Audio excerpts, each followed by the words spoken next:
Jurors entering.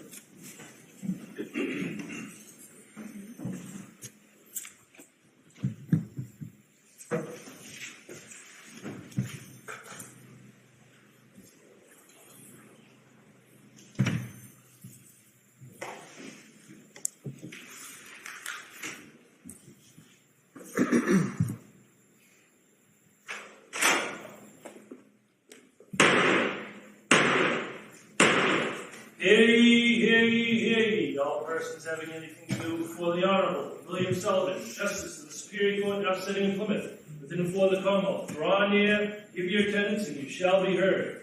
God save the Commonwealth of Massachusetts. This court is now in session. Please be seated. Good morning, Your Honor. May I proceed? Yes, please. Your Honor, before the court today, we have the continuation of the jury trial in the matter of Commonwealth versus Lindsay Clancy. Ms. Clancy is present. She is represented by Attorney Kevin Reddington.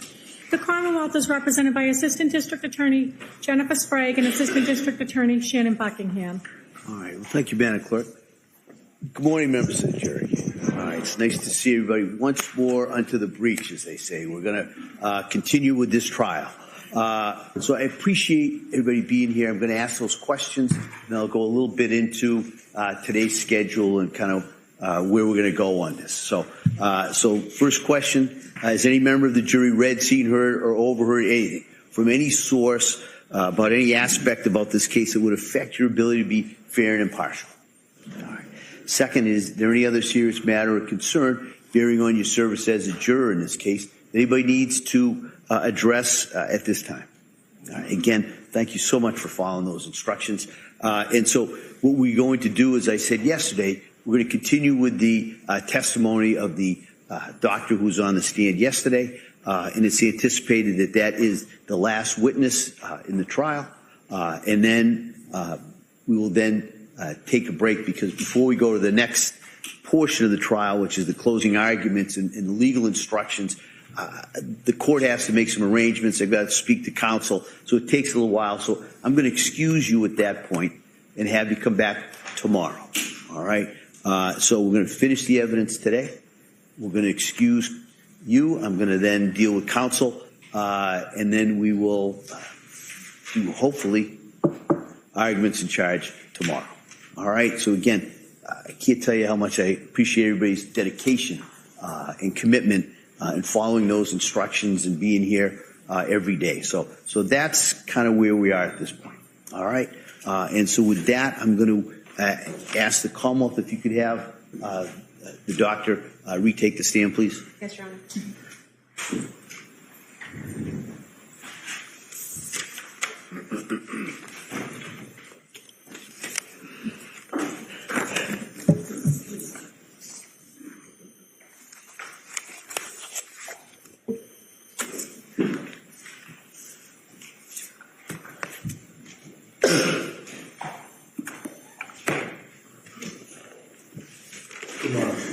It's not like there is right after the president. Your Honor, do solemnly swear that the testimony and the evidence you shall testify and I now standing between the Commonwealth and the defendant's I shall be the truth, the whole truth, and nothing but the truth. Thank you, sir. You may be seated. Start, please. All right. Good morning, doctor. Good morning. All right. Tree Sprague. Thank you, Your Honor. Good morning. Good morning. Yesterday, when we left off, you were testifying about the decision-making process of the defendant and what she told you about that. Going to what she told you about the voice and what it said to her, did the defendant tell you if that the voice told her where to kill the children? No. Did the voice tell her how to kill the children? No. Did the voice tell her what to use to kill the children? No. Did the voice tell her in what order to kill the children? No. Did the voice tell her where to try to kill herself? No. Did the voice tell her in what way to kill herself? No. The fact that the voice, according to the defendant, the voice didn't tell her any of those things, but instead just said, kill the kids so you can kill yourself. Is that significant in your evaluation in any way? Yes. How so? Well, in the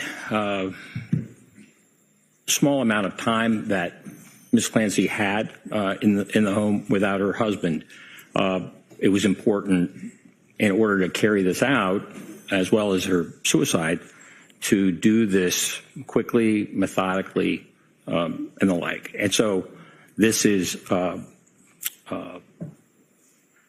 having no instructions as to how to do it, but being able to execute those decisions, including being able to get a phone call and then return it to her husband in the process of all of this. Certainly the phone call was not expected. That is surprising that she was able to accomplish all of this without any other kind of direction or plan. Does that indicate to you that she was making decisions about those things, about where and how and when? Your Honor, this is, again, for the record, direct examination. It's leading. I object to it. Have a standing objection. Yeah, if you could just rephrase that. What does the fact that she was able to do all of that indicate to you, if anything? Well, it indicated that she had control of the sequence of what she was doing throughout. Doctor, you talk in your report about interpersonal psychological theory of suicide. What is that? Well, that has to do with the decision-making process or the capability for someone who attempts suicide. And are there 3 parts to that theory? Yes. And what are they? Well, one would be called aloneness, or the sense of isolation, people not understanding. So that is a real difficult challenge for people to face. They feel that they can't fully share with others. Another is burdensomeness. If someone feels that they are a burden to others, that is also something that we find is a component to those who make serious suicide attempts and completions. And third is what I would call capability. So you can have that sense of aloneness. You can have that sense of burdensomeness. But if you don't have the capability of taking your life, you can be very suicidal but not ultimately accomplish the suicide. It does not mean that you're not suicidal. But that issue of capability is one that's very difficult because we have a natural will to live.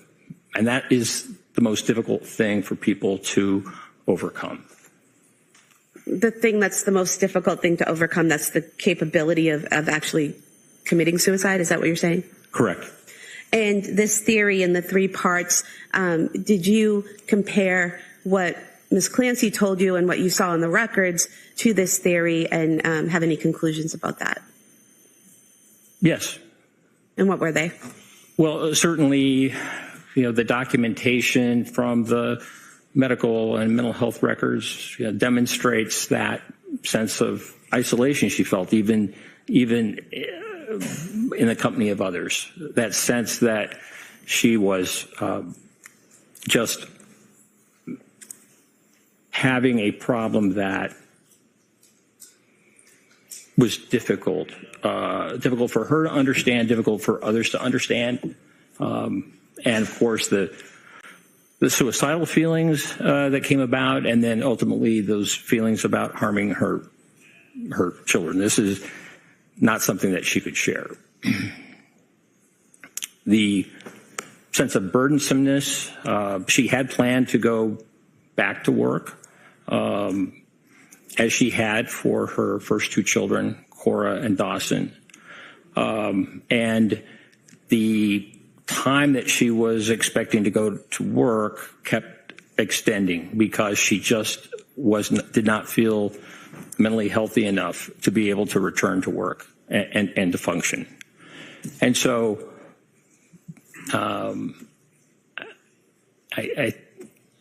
in some of the documentation where she filled out concerns and was asked about the kind of stressors in her life, she indicated that financial was one of the stressors that she was encountering.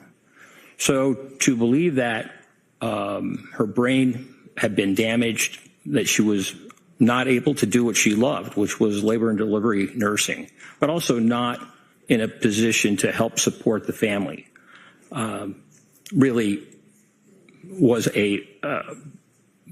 would be a burden for anyone, and certainly that sense of burdensomeness was something that I believe she was experiencing.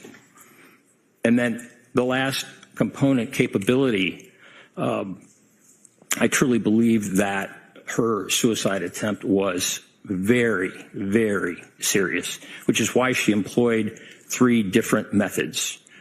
The fact that the use of the knife and the lacerations were not deep doesn't mean that she wasn't intending to kill herself with a knife, but oftentimes that, as I mentioned, is the most difficult thing.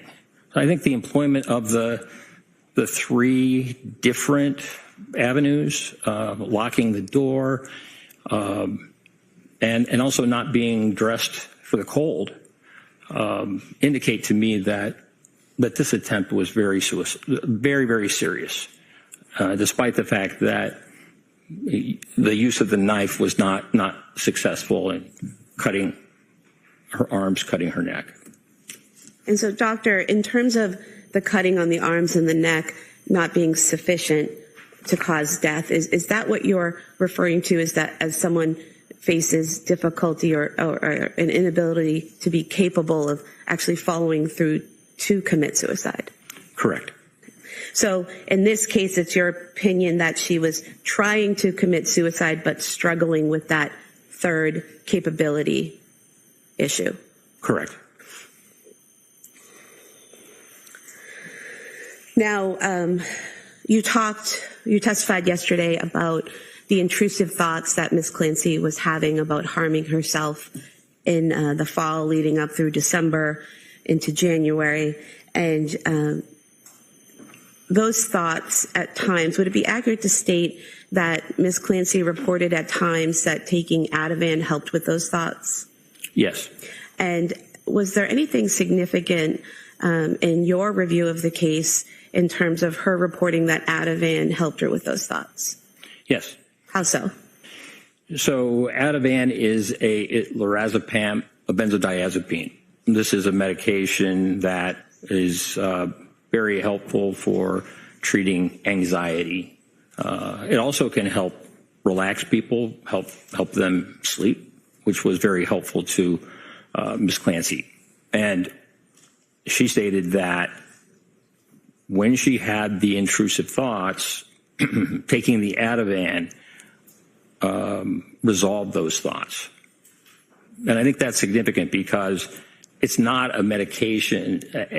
Ativan, lorazepam, is not an antipsychotic medication. It's not meant to treat psychosis, to make people feel more calm. And sometimes it's used for people who are having significant symptoms. But in terms of actually treating psychosis, making a voice go away, it's just not designed to do that. And doctor, did the fact that the intrusive thoughts went away when taking the Ativan, according to Ms. Clancy, give you further evidence that it was in fact internal thoughts and not an external voice? Yes. Now, if someone is experiencing psychosis and is experiencing command hallucinations, can that person still know the difference between right and wrong? Yes. How so?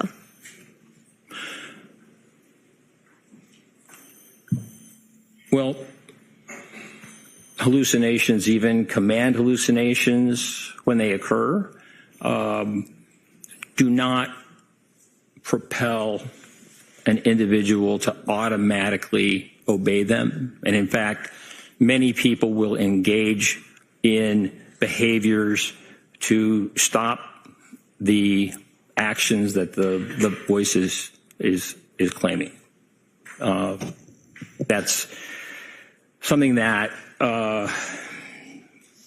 makes sense, particularly when the command is just so serious and so against someone's values.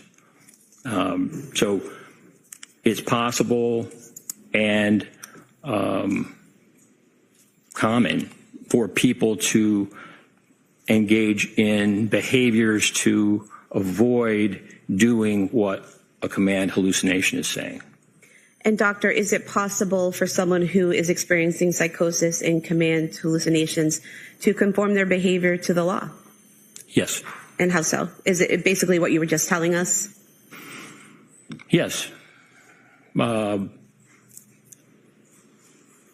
If someone is having a command hallucination to do something out in public, but there is a police officer nearby,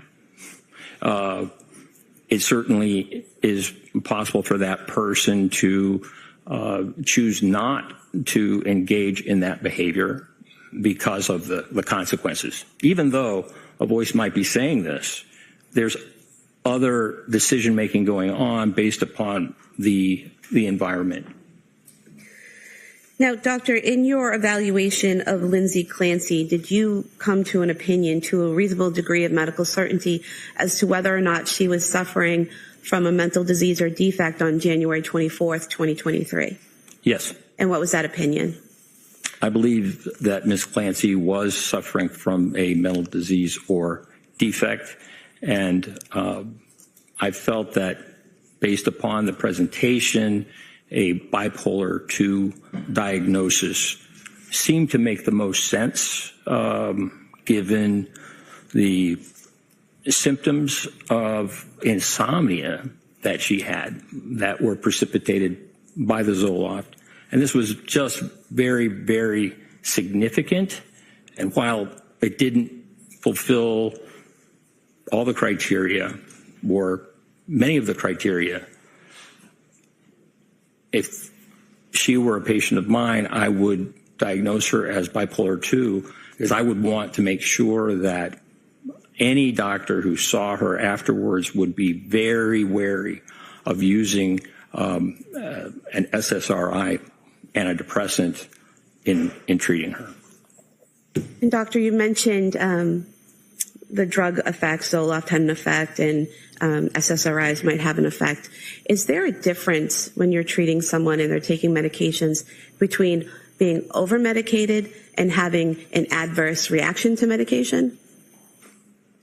Yes. And what is the difference? Well, when we think about side effects, that is an example of a medication having a response. Now, sometimes we have side effects when we're not necessarily over-medicated, but we put up with those side effects. When there is too much medication, certainly we can experience those side effects. For example, over-sedation, or there's some medications that can cause stimulation, so people are not able to sleep. An adverse reaction is much more serious. An adverse reaction could be, for example, an allergic reaction that could cause death, or some type of reaction that you don't see in most people but has been reported. So there is a difference between side effects, no matter how difficult they are, and what we would call adverse effects, which can be extremely serious. And in your review of the records of the medications that the defendant was prescribed from September through December, did you see any evidence of her having adverse effects from the medication?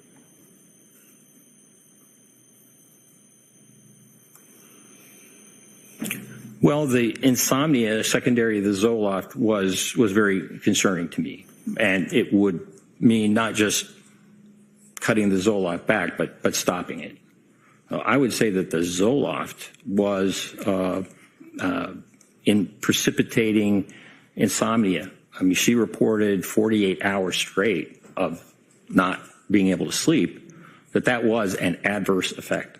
And an adverse effect really requires one to stop the medication. And that is what Dr. Jennifer Tufts did with Ms. Clancy, correct? She had her stop the medication? Correct. And in reviewing those records again from September through December of 2022, did you see any evidence that Ms. Clancy was over-medicated?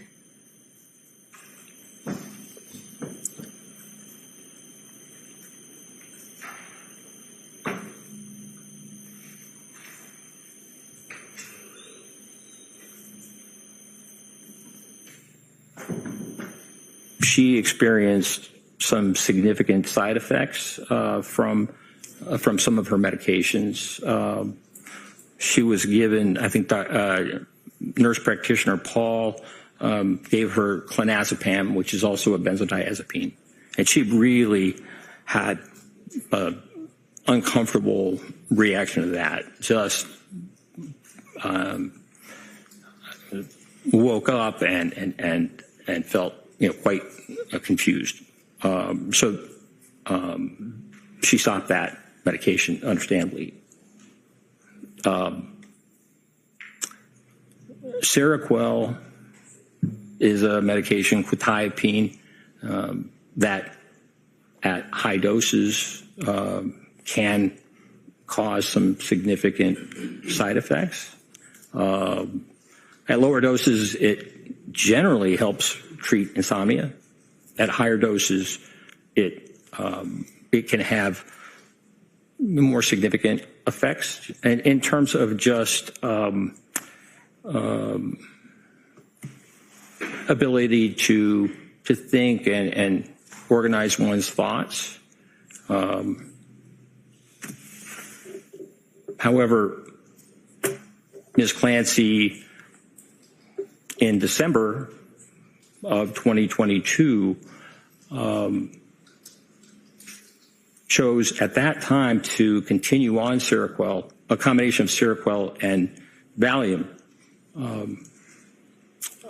Nurse practitioner Gelada had suggested another medication, olanzapine, Zyprexa, which she is taking now.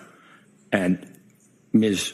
Clancy asked that she continue on the Seroquel at that point and the Valium.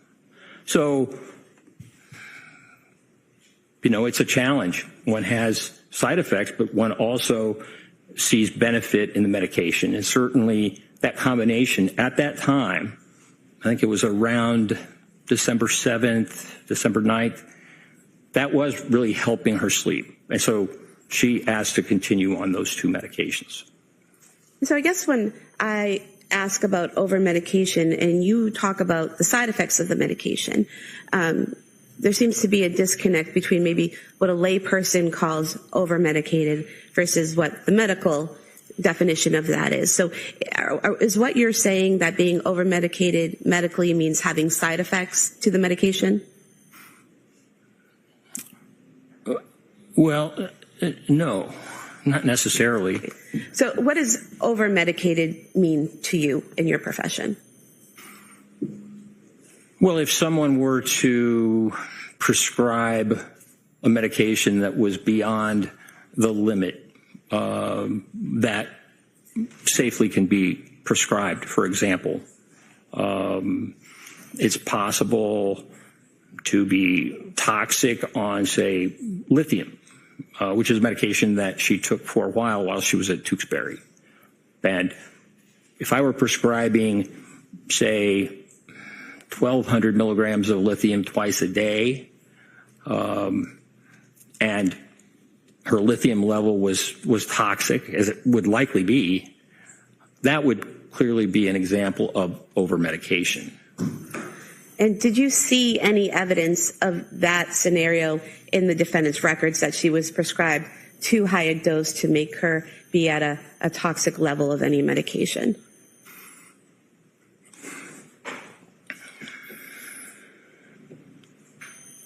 I think those who were prescribing for her were responding to the symptoms that she was bringing.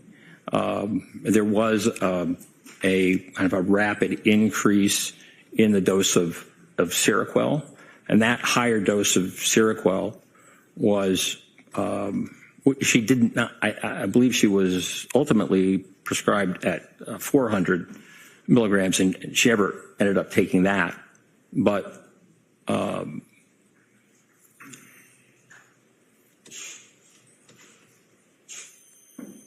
As a clinician, we do our best to try and treat symptoms. So, Doctor, did you Next see? question. Doctor, did you see, other than the Seroquel, any medications that the amount that was prescribed you would think would be over medication? No. And then the Seroquel itself, you said she was prescribed up to 400 milligrams, but she reported that she never took that amount, correct? Correct. And after her stay at McLean Hospital, she had been weaned off of the Seroquel, correct? That's right. And the only medications immediately after leaving McLean Hospital were trazodone and Valium, correct? Correct. Dr. Tufts added a medication as a result of her appointments with the defendant in January. Is that correct? That's right. And what was that medication? That was amitriptyline, also known as Elavil. And you saw that what the initial dose of that was, correct? Correct. What was that? The initial dose from Dr. Tufts was 10 milligrams.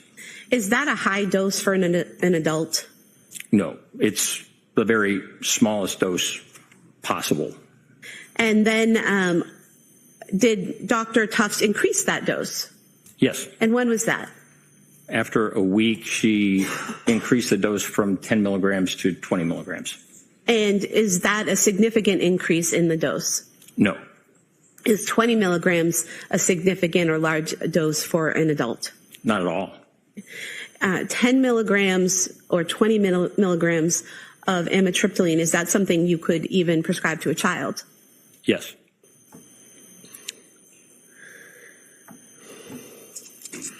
Now, doctor, based on your review of all of the records and your meetings with Ms. Clancy and your collateral interviews, did you form an opinion to a reasonable degree of medical certainty as to whether or not Lindsay Clancy on January 24th, 2023 could appreciate the difference between right and wrong? Yes. And what was that opinion? My opinion is that she did have the capacity to appreciate right from wrong. And what do you base that on? Well, on a number of things. Ms. Clancy had just met with her psychiatrist, Dr. Tufts, the day before. And in that discussion with Dr. Tufts, as documented, she denied suicidal ideation, and she also denied thoughts of harm to others. And also there was an ongoing conversation regarding future possible treatments, esketamine or TMS, which I spoke about yesterday, that could be employed to help her.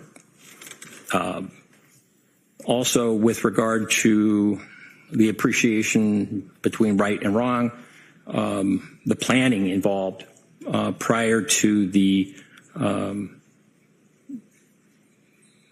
strangling of her children, I thought was significant. The searches for distance of 3V, the searches of CVS, all done prior to her sending fairly late in the afternoon a text asking her husband if he didn't mind takeout from 3B and then adding on. So that planning, that preparatory planning, I thought was significant. The avoidance of witnesses, A witness during a time when one is committing a crime can intervene, not just report, but also intervene. And so the fact that this was done without any witness present during a time where she had asked the potential witness to go on a longer errand, also I thought was significant. Concealment is another thing that I think indicated an understanding of right and wrong. I mean, the children were strangled all in the basement, and according to Mr. Clancy, the door to his office had been closed when he arrived to the basement.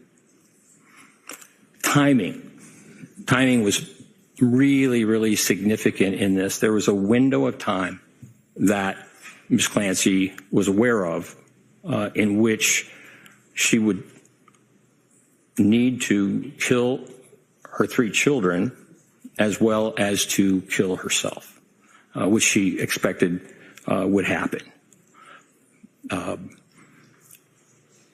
She was conscious of time and told me that she had mapped out the distance, et cetera, because she didn't want her husband to be gone too long. But in this case, I think the issue of time and her husband returning, rather than being a solution for her, was a problem. And so to accomplish all of this in the course of that amount of time that Mr. Clancy was gone, I thought was significant, really showed an awareness of time. In terms of the weapons used, now these were exercise bands, but they were all near where the children were strangled. They were placed there. That's where they kept those exercise bands. And the exercise bands were nearly identical. I mean, very similar in terms of what they could do as ligatures. And so that use of weapons that were readily available and nearby also was significant to me in terms of her understanding of and planning. I did not see any evidence that she had delusions about her children, delusions as to something wrong with them or something that required them, because of a delusion, that they needed to die. I don't recall that she ever spoke about her children in a delusional way. Now, we have a question. Sure. Next question. Were there other factors that influenced your opinion that she knew the difference between right and wrong? yes. And what were they? Well, the phone call at 5:34 in the afternoon, I thought was significant. So Mr. Clancy was at CVS and he called his wife, and she did not pick up. She did not answer, but she called him back and had that ability to deviate from what she was doing to be able to respond, and so had the presence of mind to do that, but also to conceal from him what was going on.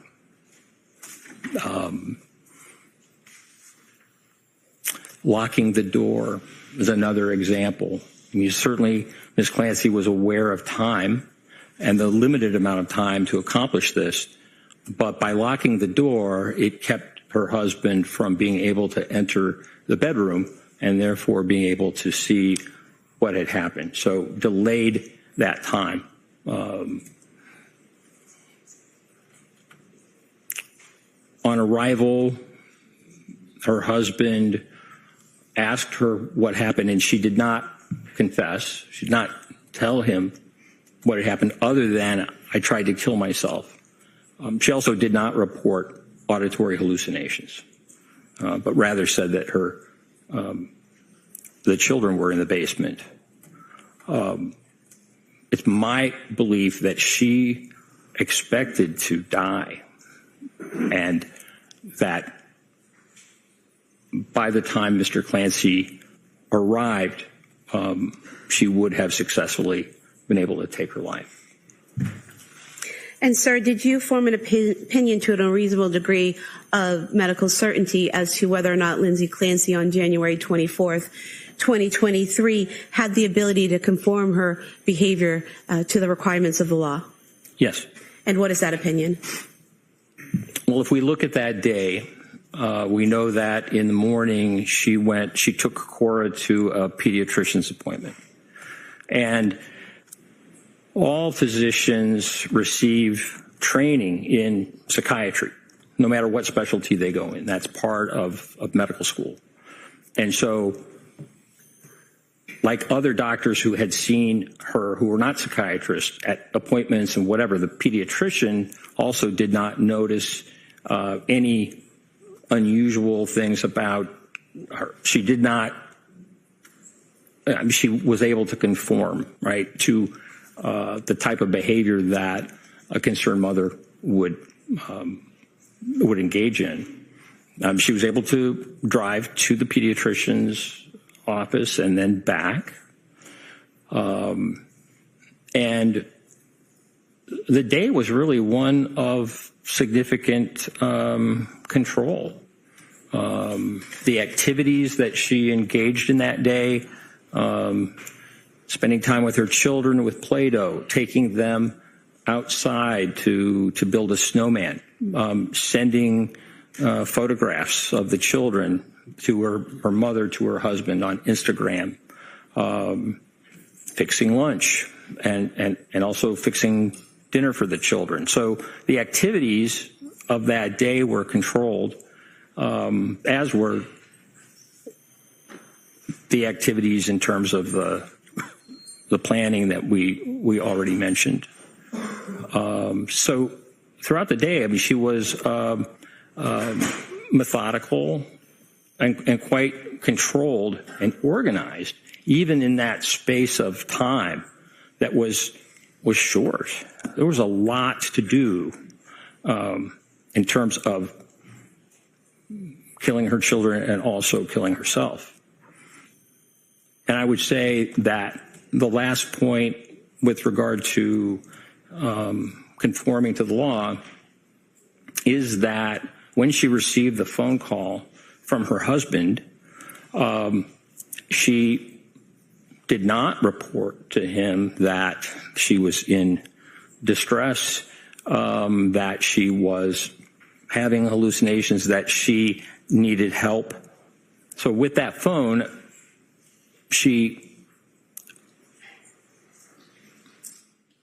by calling her husband back and reassuring him by the fact that, yes, she knew the medication, whatever, that helped guarantee that he would continue on the errands. Had she not called him back, it would likely, or it certainly was possible that he would be concerned enough that he would return home. And so I think the phone figures in just in terms of her awareness and conforming her behavior such that the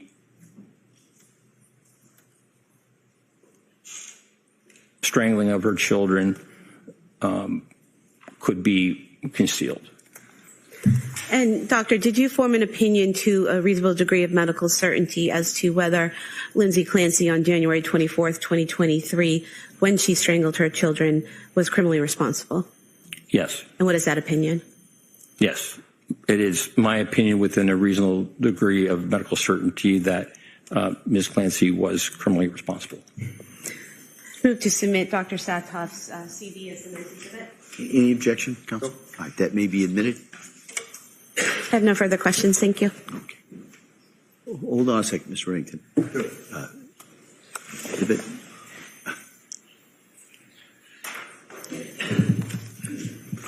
9-5. Thank you. All right, Councilman. Morning. Good morning.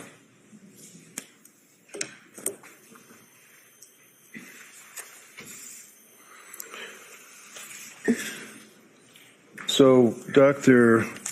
Sartoff, as I understand it, you conducted your investigation or examination of Lindsay by Zoom, correct? Did you say by June?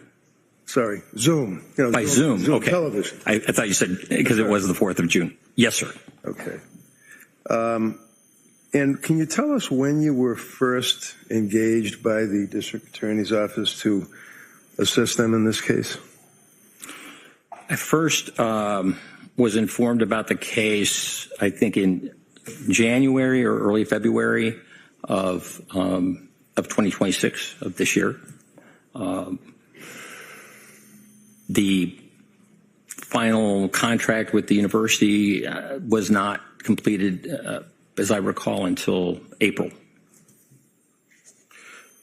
And is that a matter of significant import when you're engaged in evaluating a young woman that's charged with triple homicide and you're hired by the government?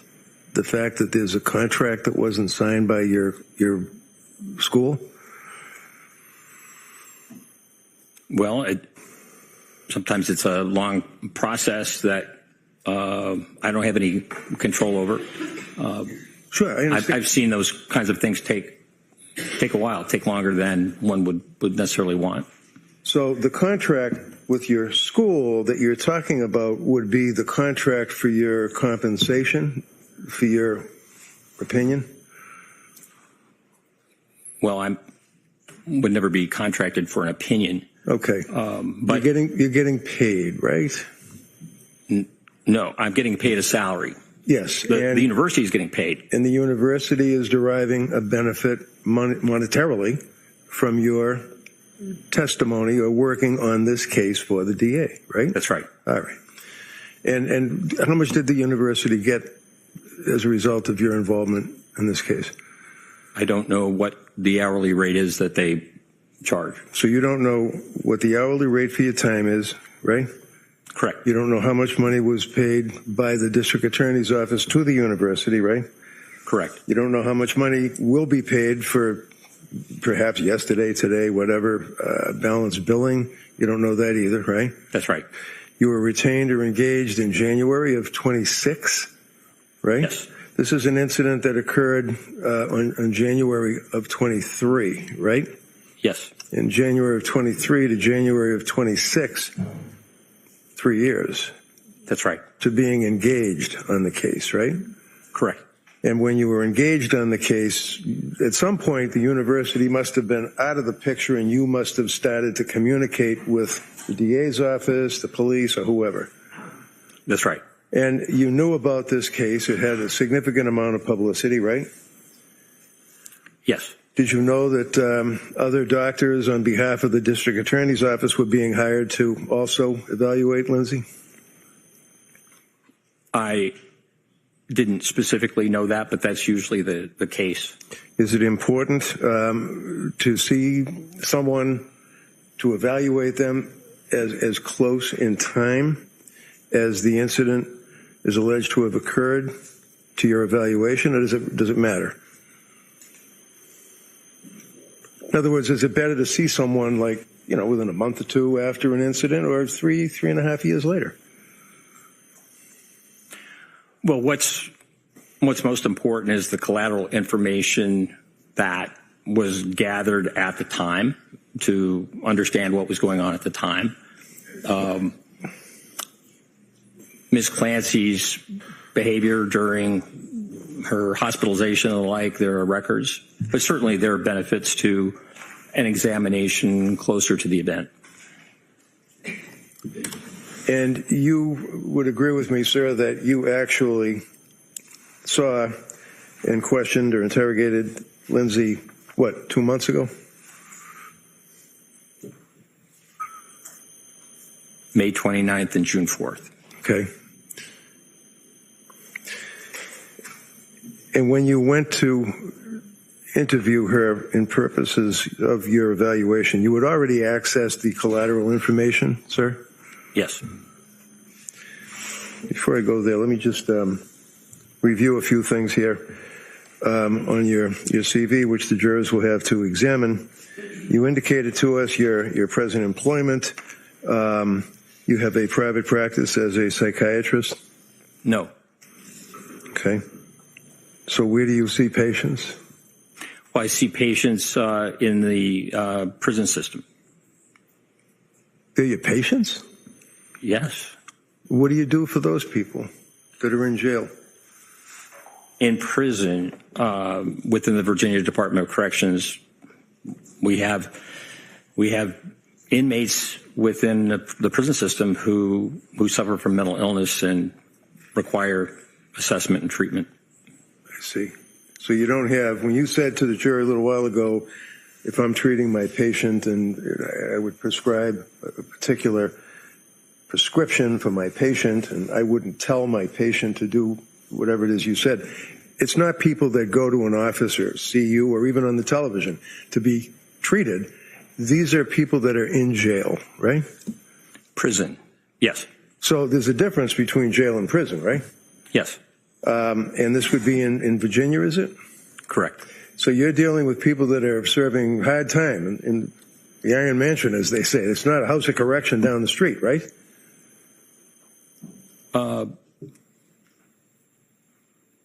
I see patients who have different varying sentences. Some have life sentences. Some are scheduled for release, in the coming months. So that really varies. And you work on behalf of the state to evaluate prisoners to determine whether or not they are fit, if you will, to be released into society, right?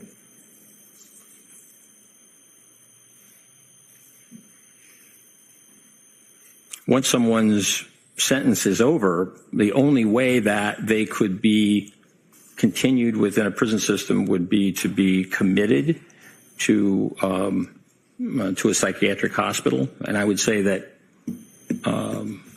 in the 34 years that I've been treating inmates who are patients, I can only recall 2 times where when discharge came up, their condition was such that they required to be civilly committed because of mental illness.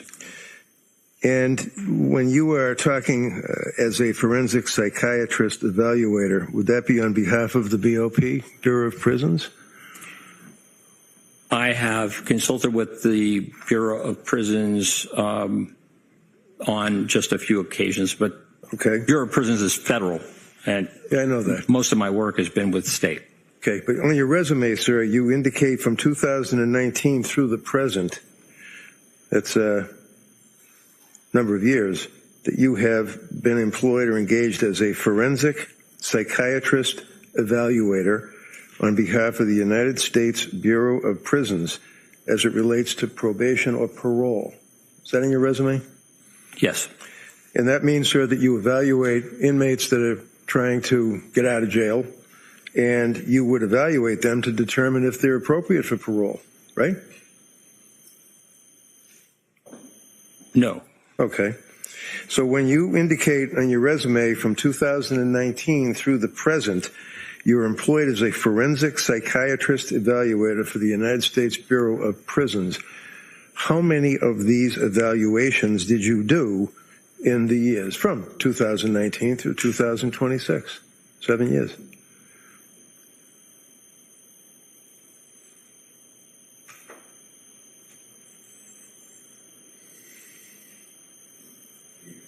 I think I've done 2 or 3. 2 or 3. Yes. Okay. 2016 through 2022, you're engaged as a consultant psychiatrist for the Elson Student Health Center. What is that? That's the Student Health Center at the University of Virginia. So that serves students who are at the university. And like what? I mean, do you evaluate them? Do you treat them? Do you analyze them? What do you do for college students?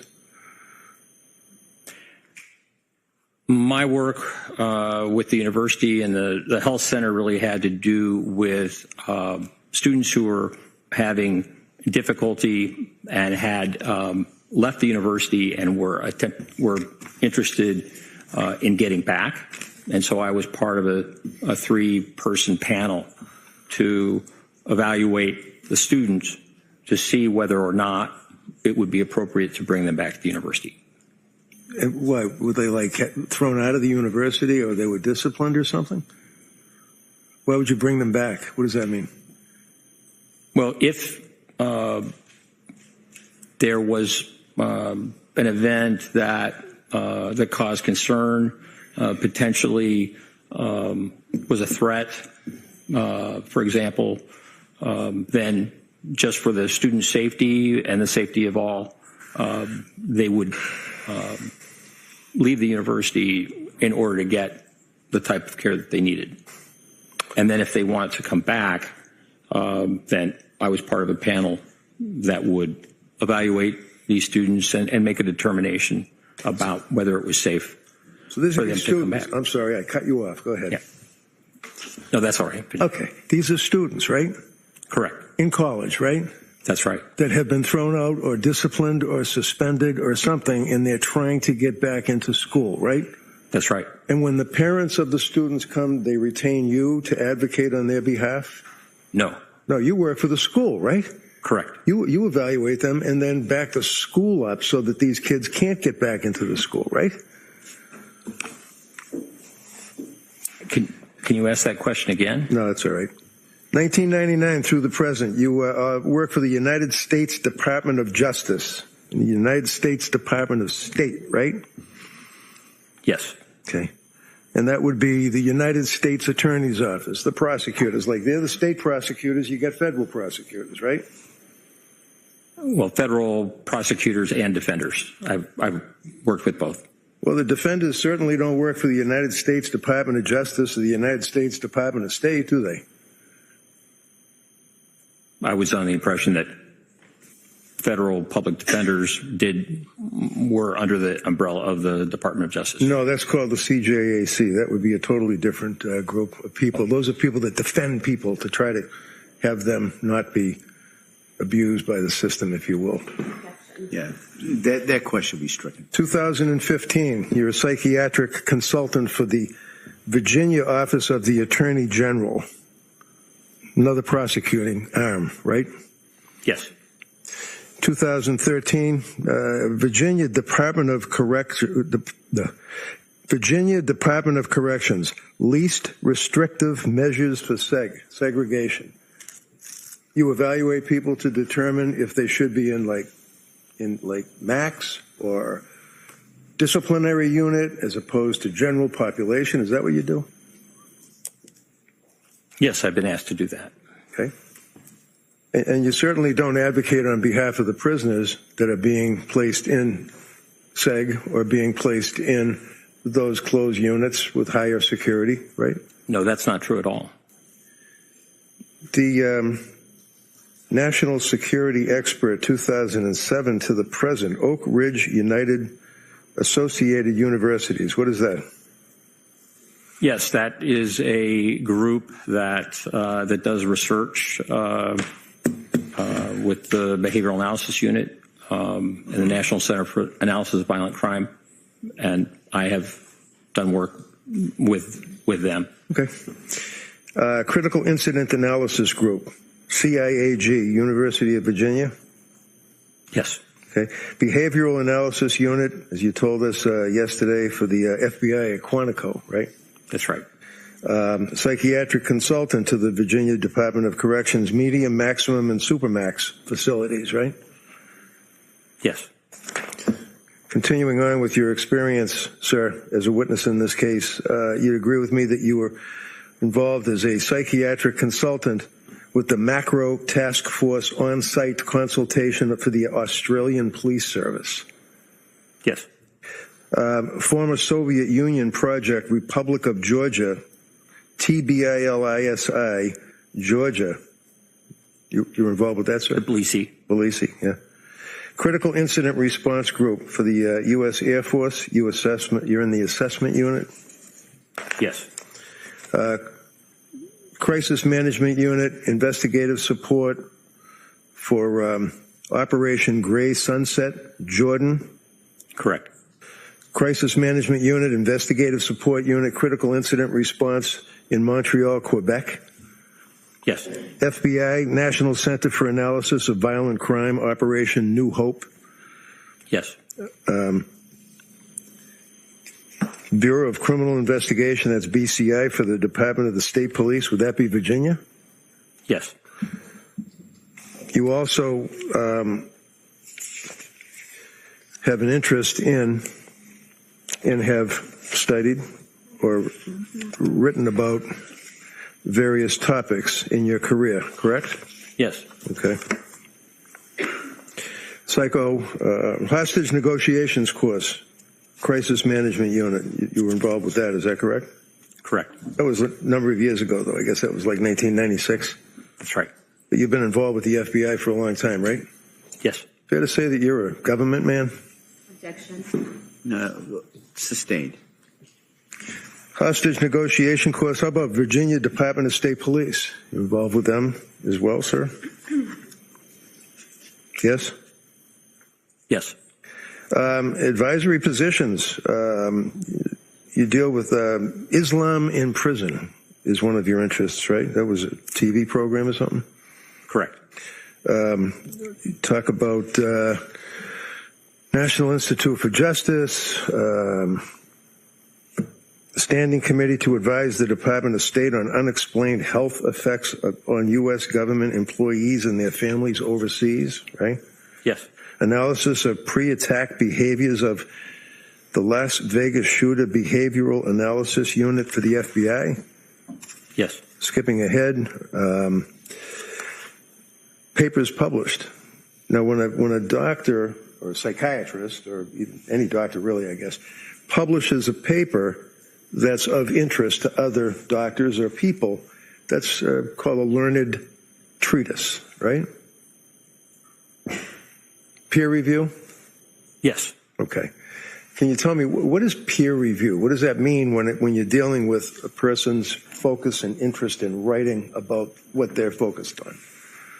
So a peer review journal is one in which once an article is submitted, a paper for publication, that goes to qualified people within the same field who review it and make determinations about the quality and whether or not it should be published. Oftentimes, there will be some edits or suggested edits from those who have expertise. It's a blind process. So if I submit a paper and it's peer reviewed, I don't know necessarily at all who is reviewing it, but it's a way to ensure quality of articles that are published. And that's just an important standard. So it's kind of a rigorous standard to make sure that what you're writing about is reliable and would be helpful to others that are interested in it, right? Correct. Okay. So, for example, also it depends on where you're publishing it. You could put something in the National Enquirer, or you could put it in International Psychiatric something or other, right? Which would be a better publication. I don't think the Enquirer is peer reviewed, but. So you certainly would agree with me that the International Journal of Law and Psychiatry is a respected source for learned treatises, right? Yes. And you would agree with me, sir, that you've been in here telling this jury all about Lindsay and how she didn't hear voices or did hear voices or exaggerated and lied. Have you written any articles at all on the concept of auditory hallucinations? No. Have you read any of them? Read any articles? Yes. Yeah, okay. You certainly have heard of Dr. Philip Resnick, yes? Yes. And it's fair to say, tell me if I'm wrong, is he literally a world-known authority in your field for filicide or the killing of children by their parents? Yes, he's well known. And is he also well written as far as auditory hallucinations, same stuff you've been testifying about? Yes. And he published an article in the International Journal of Law and Psychiatry, which is considered to be, if you know, a landmark article about, and I captioned, listening to voices, the use of phenomenology to differentiate malingered from genuine auditory verbal hallucinations. Now, did you read that article? Yes. So it is a peer-reviewed article published in a recognized journal, correct? Correct. Your Honor, I would offer this under Commonwealth versus Sneed for the jury, if they wish. Objection. Counsel Garcia, sidebar.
Your Honor, while that copy is being made for the district attorney, could I continue?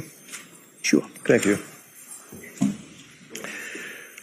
Leaving aside peer review article and the article written by Dr. Philip Resnick, sir, for a minute, papers that you published, and you have in your resume, it says peer reviewed. So that's just what we were talking about, right? That's right. All right. Using the moral situational action model of extremist violence to assess fluctuating levels of risk in women, the relevance of risk promotive and protective factors. What does that mean, levels of risk in women with extremist violence?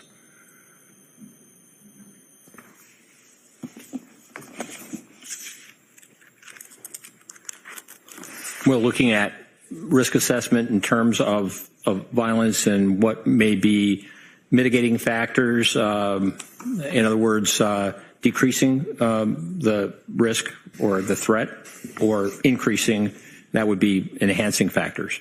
But this is looking at a group in terms of research. And it's research about women that are involved with extremist violence? Yes. Okay. Assessing, strike that. Using the moral situational action violence risk model for assessing women involved in extremist violence and empirical study. Is that a similar article? Yes. Operationalizing theory, a moral situational action model for extremist violence. That would include guys plus women, I guess, right? I'm sorry. That would include men plus women, I guess, right? Because it doesn't Yes. say women. Suicide, terrorism, performance, violence as a public plunge. You wrote that, right? Correct. It's another interest. Crisis leadership and military community resilience. You wrote that, right? Correct. Painting by numbers, capturing the pathology of socio-political conflict, dealing with depression amongst Palestinians. You wrote that, right? Correct. Psychological challenges of bioterror. You wrote that, right? Correct. Trauma and intergenerations transmissions in Kuwait. You wrote that, right? Yes. Recognizing borderline personality disorder in the family practice setting. You wrote that, right? That's right. Mortality among elderly patients discharged from a state hospital. It's one of your interests, right? That's right. Postpartum psychosis induced by bromocriptine. That's the one that you told the jury about originally that you published 40 years ago, right? Yes. Okay. Morality and the radicalization of women. What is that? What was that all about?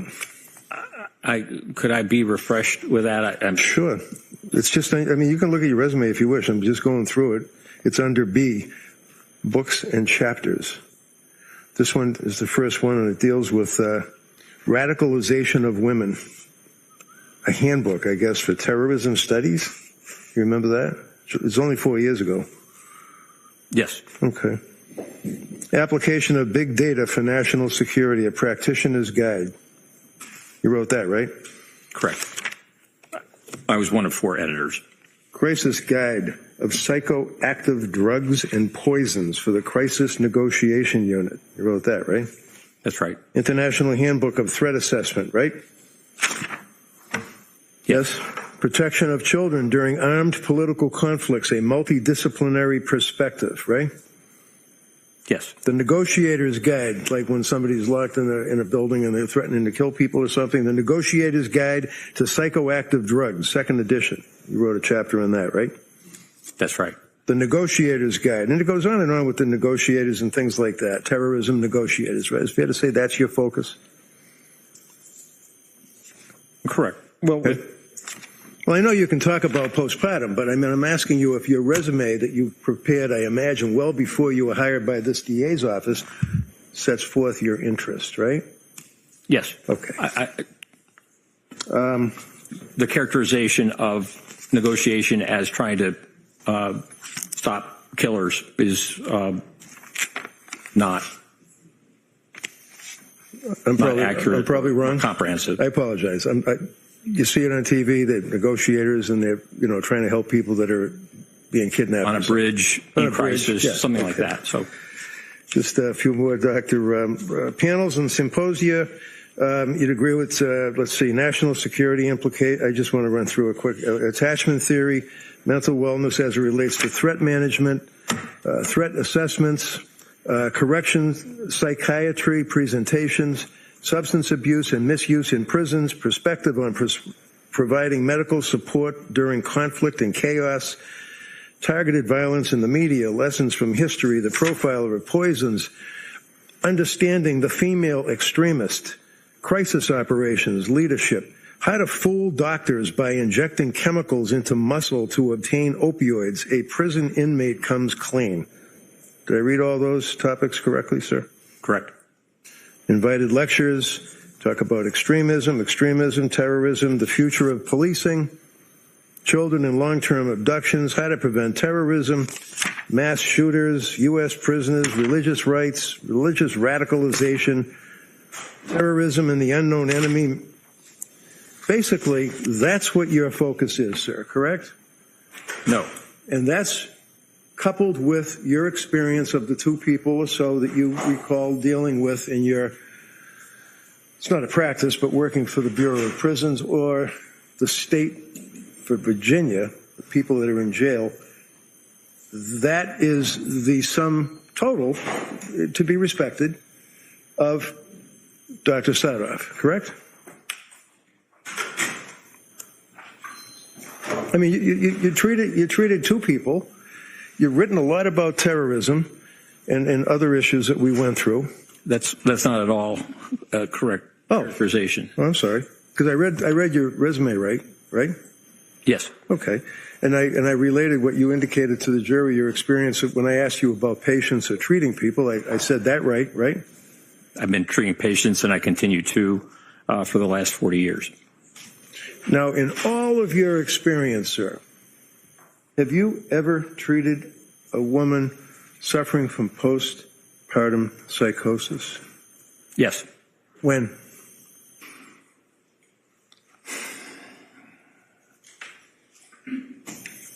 In the late 1980s and also during the 1990s when I ran a unit in a state hospital. So this would be women, 1980s, about 30 years ago or 20 years ago, depending on which one, in a prison that you were... No. Oh, it wasn't? In a state hospital. State hospital. Were they Correct. committed? Were they there because they wanted to be there, or were they committed by order of the court? Yes. Yes, what? Usually committed. Okay. So other than that, sir, do you have any interest, writing, knowledge about postpartum depression, postpartum psychosis? Well, it really is a requirement when you assess and treat women to be aware of their histories and making determinations. So that has continued really throughout my career, men and women. What did you just say? Can you repeat that again? You're treating women with what? Treating women with psychiatric problems, serious illness, psychosis. So when you defined for the district attorney the concept of, let's say, psychosis yesterday, were you referring in any degree to a woman who has had a baby and is in a period of postpartum depression, shall we say? Yes. Okay. And when and how were you treating those people? That was during the period of 15 years when I ran a unit of men and women who came in with serious psychiatric symptoms. So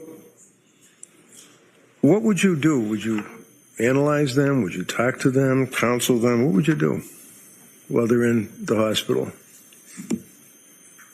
Well, do a full assessment with a multidisciplinary team and make determinations about proper treatment, proper therapy, medications, and the like to treat the symptoms. And generally, what would the symptoms be, sir, in your experience? Symptoms of postpartum depression? Yeah. Okay. Well, certainly within that period of time around birth or after birth, the DSM has a 4-week period. Others expand that to as much as a year. But certainly depressive symptoms postpartum are similar to the symptoms that you see in a regular depression. You can have suicidality.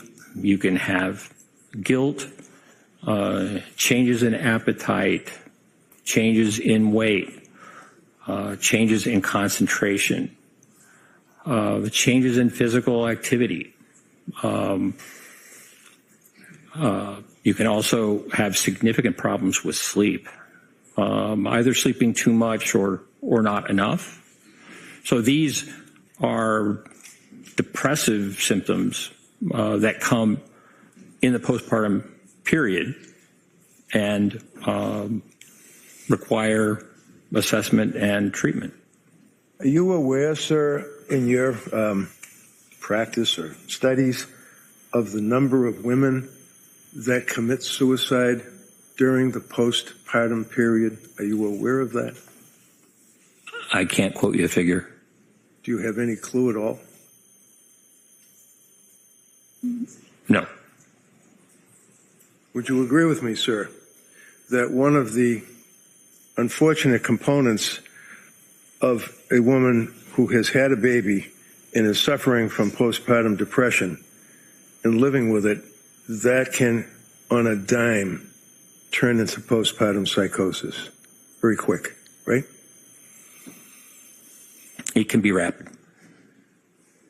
And you indicated, sir, that there, according to the DSM, is a 4-week cutoff for symptomology, and then you mentioned that there are others. Is it the World Health Organization that you said that talks about a year? Correct. There are some other psychiatric organizations that talk about different periods of time, 6 weeks, 8 weeks, right? Correct. So when a woman is dealing with these symptoms and goes to a doctor, or even you, when you're treating, as you indicated 15, 20 years ago, you were treating, is it important to take a blood test? I'm sorry, can you repeat that? I'm sorry, my bad. Is it important to take a blood test? Is it important to take a blood test? Yeah, you just went through the whole thing about we're going to have the team and they're going to evaluate and we're going to prescribe. I'm just asking, is it important to take a blood test of the patient? It can be. Based on what? Based on the presenting symptoms, based on the history, based on medical history. For example, if someone has recently been in a hospital and been treated, there may not be a necessity for drawing blood again, depending on the types of symptoms that you encounter. It's not a standard that everyone who presents to a psychiatrist requires blood tests. So if you're a psychiatrist who's been practicing private practice for about, I don't know, a month, maybe 2, and is prescribing antipsychotic medications, selective serotonin reuptake inhibitor medications, benzodiazepine medications to a young woman who is complaining of what the young woman perceives to be difficulties postpartum. Is it important to take a blood test to find out what, if any, prescription drugs they have on board in their system? To check and find out, did you say what drugs are on board? Yeah. I mean, you're treating this patient, right? And they're coming off hypothetically with you, but they're coming off the street to see a psychiatrist for help, right? Yes. And if they're already been prescribed drug after drug after drug by a particular doctor with her 2 months of robust experience, is it a fair statement that you should take a blood test of that person? Well, it really depends on the medication. There are some medications that really require blood tests because of levels and the like. Many psychotropic medications are not there's not an easy test for the amount of medication in the system. So it depends on the circumstances, and it depends on the medication. I mean, for example, lithium or carbamazepine or valproic acid, those are all mood stabilizers. Certainly taking a blood test would be very important. So it depends. Depends. Can I just ask you to spell those 2 drugs that you just pronounced for the stenographer, please? Carbamazepine. Yeah. Carbamazepine.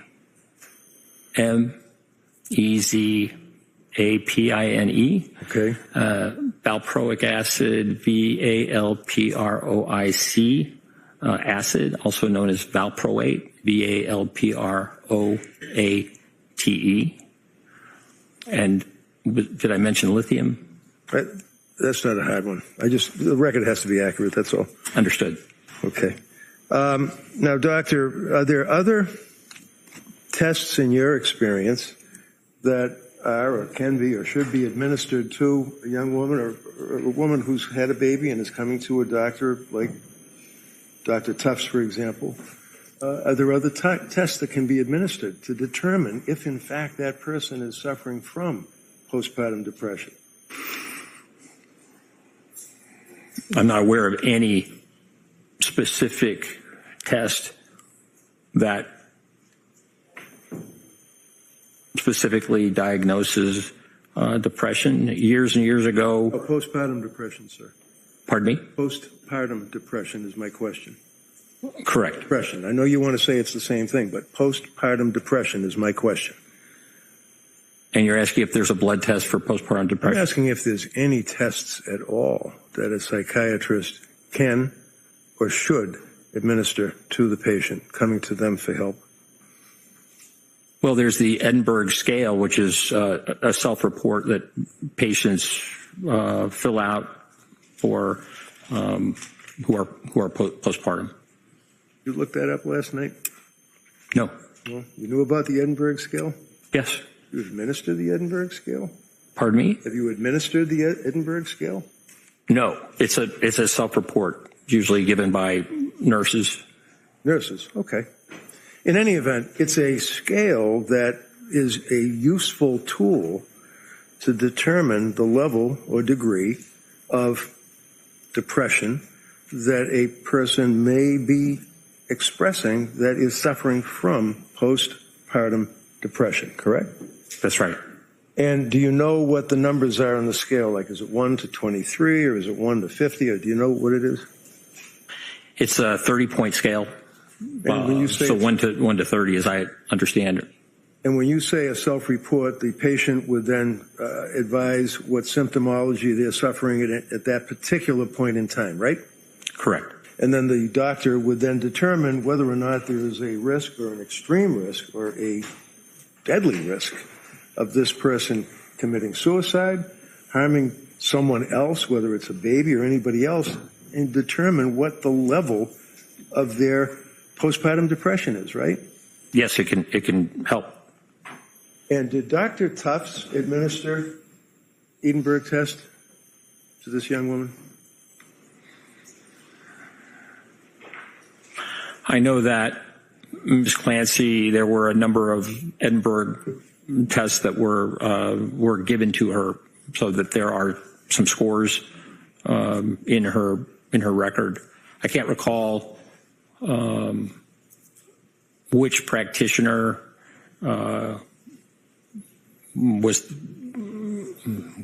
gave her the Edinburgh test, but I do recall that there are a number of scores within her medical record. Right. And what was her highest score? The highest score that I recall was 23. 23 out of 30, right? Correct. And over 15, the patient is in pretty serious trouble, right? Over 15 is concerning, definitely. Right. And she was 23. Right? Yes, I believe so. I think they ranged from 19 to 23, just right, from my they memory. increased as time went by, right? She was getting worse, Correct. right? Yeah. All right. And in addition to the regular blood test, which costs like, I don't know, about $100 to administer a blood test to see what somebody's got in their system. It's not a lot of money, right, for the insurance company.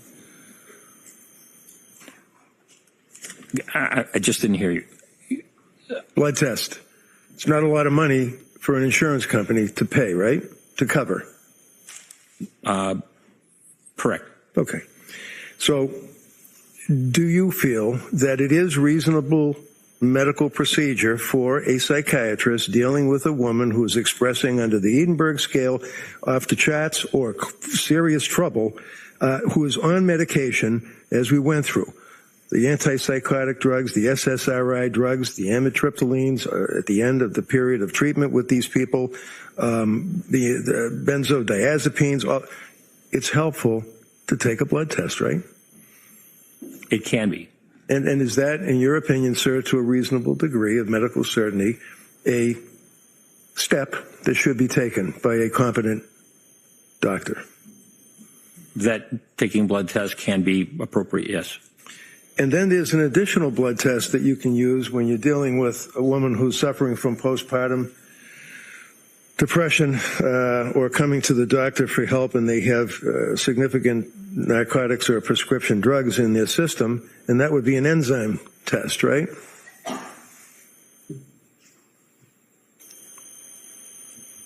I'm not aware of an enzyme test being typically available or used. Well, it costs a lot of money, doesn't it? Like, it costs a couple of grand? I don't know. All right. In any event, sir, are there any other concerns that one would have if they're competent and they're treating somebody that's come to them for help, in addition to a blood test and perhaps enzyme test to determine the metabolizing aspect of the person's system, metabolizing or processing these drugs that are in their system, the enzyme test? Are there any other tests or concerns that you have with a woman whose postpartum depression complaints come to your doorstep? Well, depending on the presentation, sometimes it's helpful to check thyroid function. That can certainly be a cause of psychiatric symptoms. Did they do a thyroid test on Lindsay? No. That's not a lot of money that the insurance company would complain about, right? Correct. One of the things that I just don't want to forget, sir, is that the district attorney asked you, while we're talking about the drugs, about the Lamictal, otherwise known as lamotrigine. Did I pronounce that right? Lamotrigine, yes. Lamotrigine.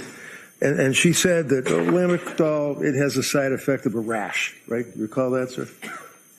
I think I said serious rash. No, I think she said rash. You may, it's up to the jury what their recollection is, but you may have said serious rash, but we both agree. It's a serious rash, right? Yes. In fact, it can be fatal, right? In very rare occasions, yes. It can be fatal, right? Yes, in very rare occasions. Well, if one person out of 1,000 gets Stevens-Johnson syndrome or prurigo nodularis as a result of taking that medication, that's something that we should not tolerate as doctors, right?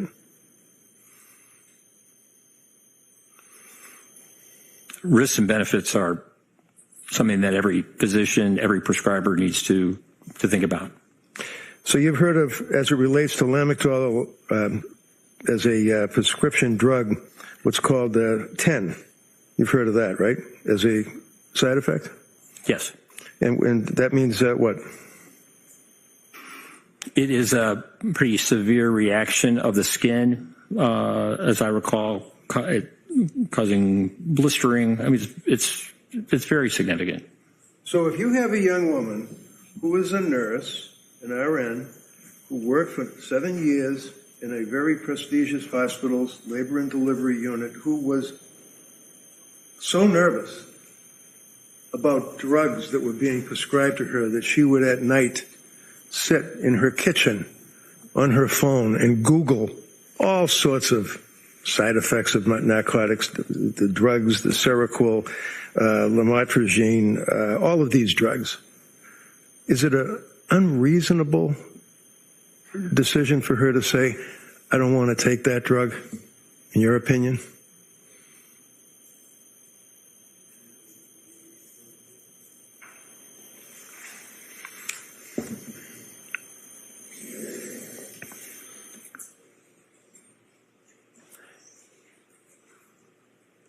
It seems like you're asking, is it reasonable to decide not to take the drug? Yeah, that's what she did. That's what you told us yesterday. That's what the DA asked you yesterday, right? It was a decision that she made.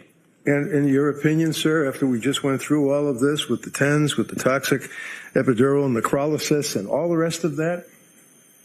And she's a nurse, and she's looking up these drugs that she's being prescribed and says, I don't wish to take that drug, in your opinion, to a reasonable degree of psychiatric certainty based on your experience.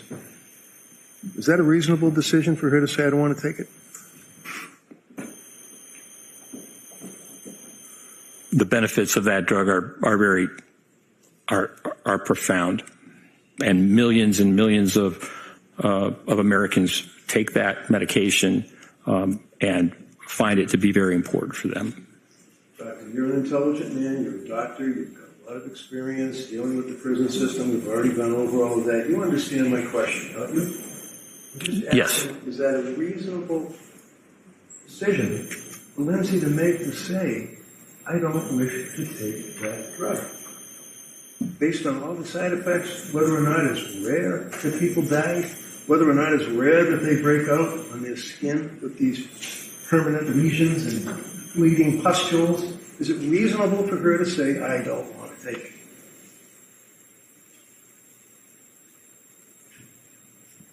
it? In her mind, it was. Yeah. And certainly, we don't want to leave it with the jury that she's so vain that she just didn't want to take something that she might get a little rash with, right?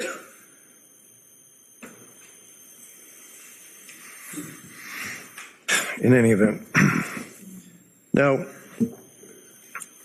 her opinion, reasonable little drug doses that she was prescribed, is that what you're telling this jury, sir? That it was reasonable to prescribe? Yeah, the drugs, one right after the other, and then stopping the SSRI, not weaning off, stopping it flat out. Is that reasonable? Objection. Sustained, just as to form. Is it reasonable, sir, in your opinion, to tell someone who's on an SSRI, such as Zoloft or Prozac, just stop it and we'll put you on something else, or should you wean it off? In the case of the Zoloft and the severe insomnia, in my view, it was reasonable to stop it. And then prescribe new drugs? Well, insomnia was a significant problem, so as I recall, Ativan and Benadryl were prescribed to assist her with those symptoms. Now, if somebody, is nervous because they have an exam coming up, or they just can't sleep because maybe they're worried about their job, there's a big difference between that and serious insomnia. Is that true? Yes. And Lindsay was suffering very serious insomnia, according to the medical records and her statements to her providers, right? That's right. And in fact, when Tufts increased the SSRI 25 to 50, she went 48 hours straight without being able to sleep, right? That's in the record, yes. And she went pretty much immediately to Tufts and complained about that and said, I can't sleep. It's 48 hours. I just can't sleep, right? Yes, I think that was around the 21st of October. And in your experience with dealing with terrorism and terrorist threats and things like that, would you agree with me that sleep deprivation is used as a torture? It can be, yes. And in fact, the side effects, if you will, of a person who's suffering from serious insomnia can actually lead to psychosis, can it not?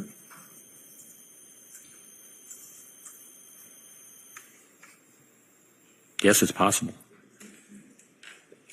You're aware that while she's living in her house with her husband, Pat, and their 3 kids, that by all accounts, she was a happy mother, wife, friend, daughter, all of the above, right?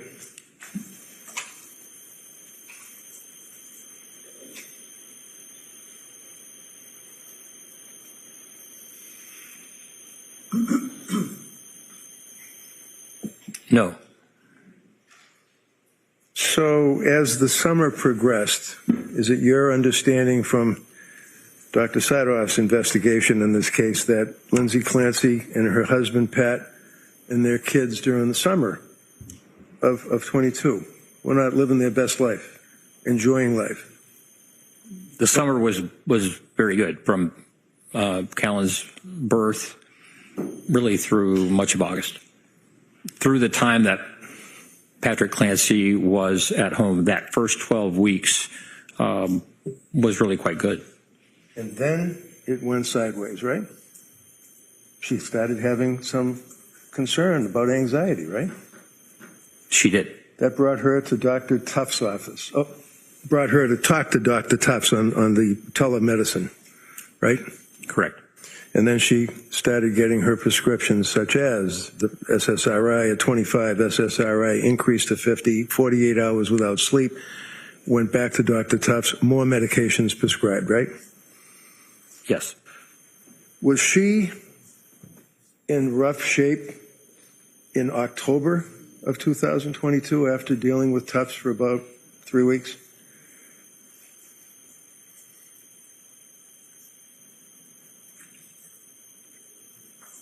She was certainly having difficulty, although the Benadryl and the Ativan were very helpful for sleep. Okay. I'm just going to grab this item here.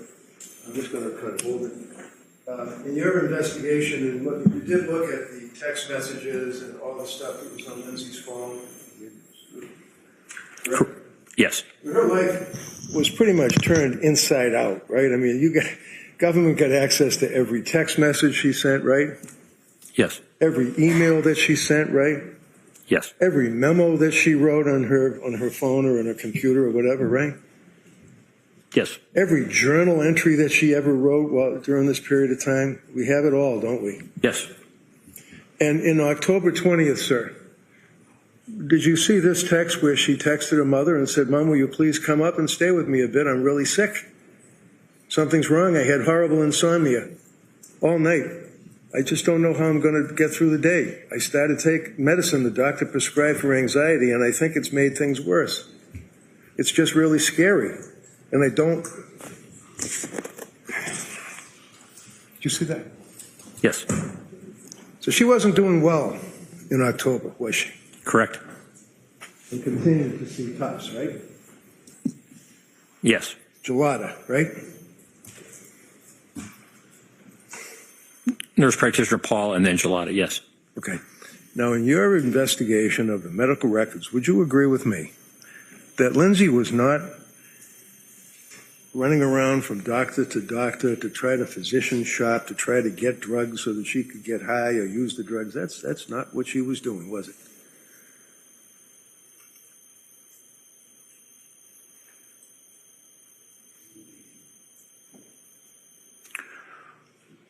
Ms. Clancy expressed concerns that she was not following a plan and that it would have been better for her had she tried to stick with a plan.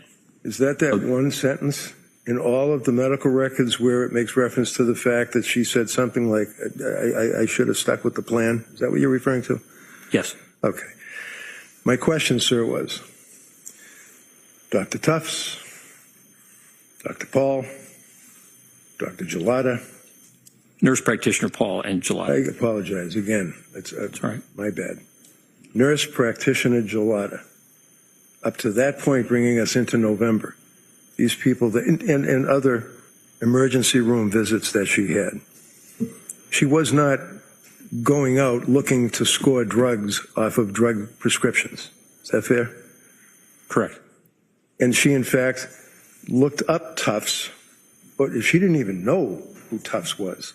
She went online and Googled postpartum depression and found an expert. Isn't that right? That's my understanding. But she was only practicing for like a month or two. Was she, in your opinion, to a reasonable degree, a psychiatric certainty, an expert? Objection. Overruled.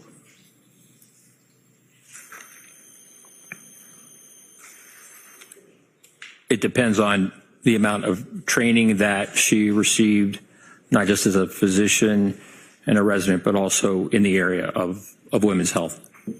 So the young lady goes online, Googles, trying to get help, goes to see the expert, Dr. Tufts, ultimately deals with gelada, and counselor that worked in that medical field business, Letitia Dukes, I believe is her name. Right. And then she had the need to go to an emergency room and went to Mass General Hospital, right? That's right.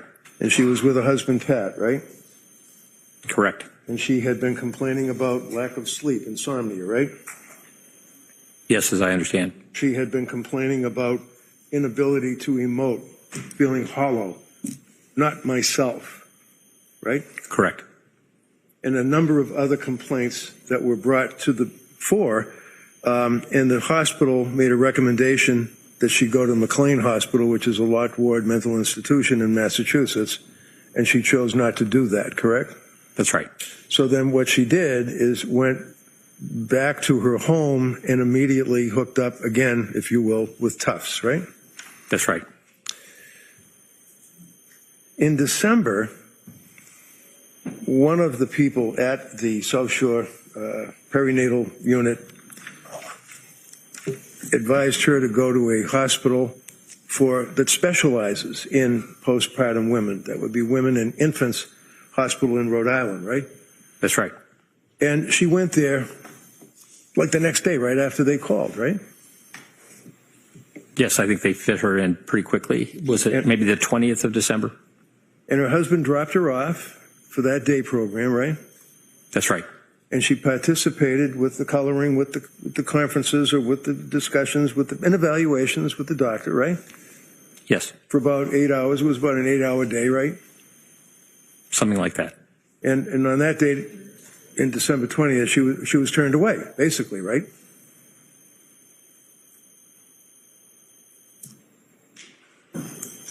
I don't know that I would term it turned away.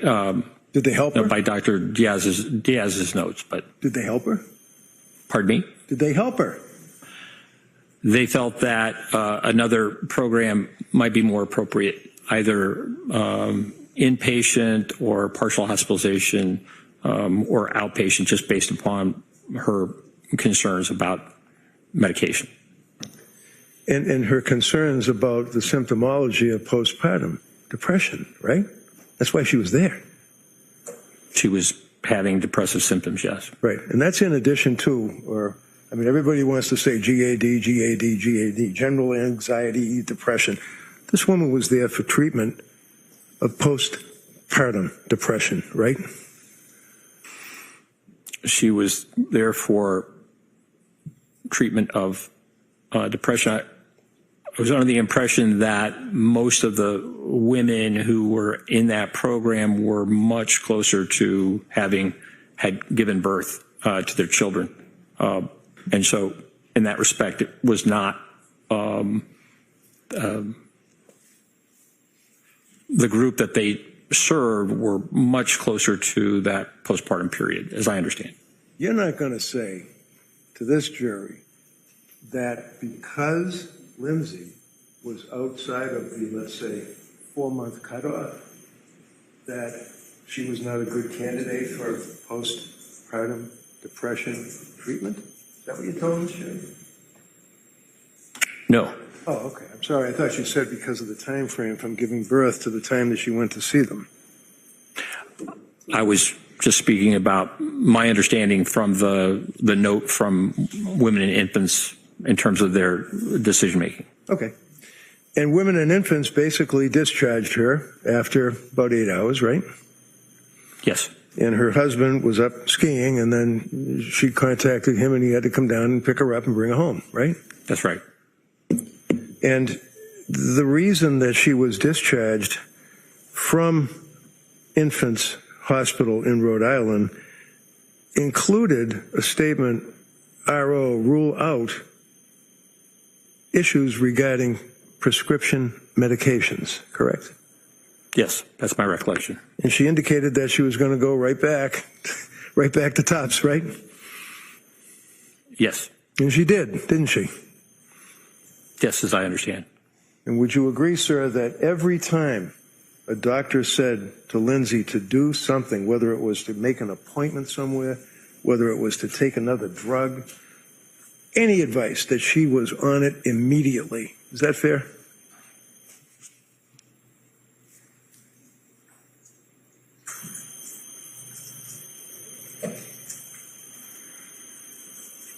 She attended her appointments, yes.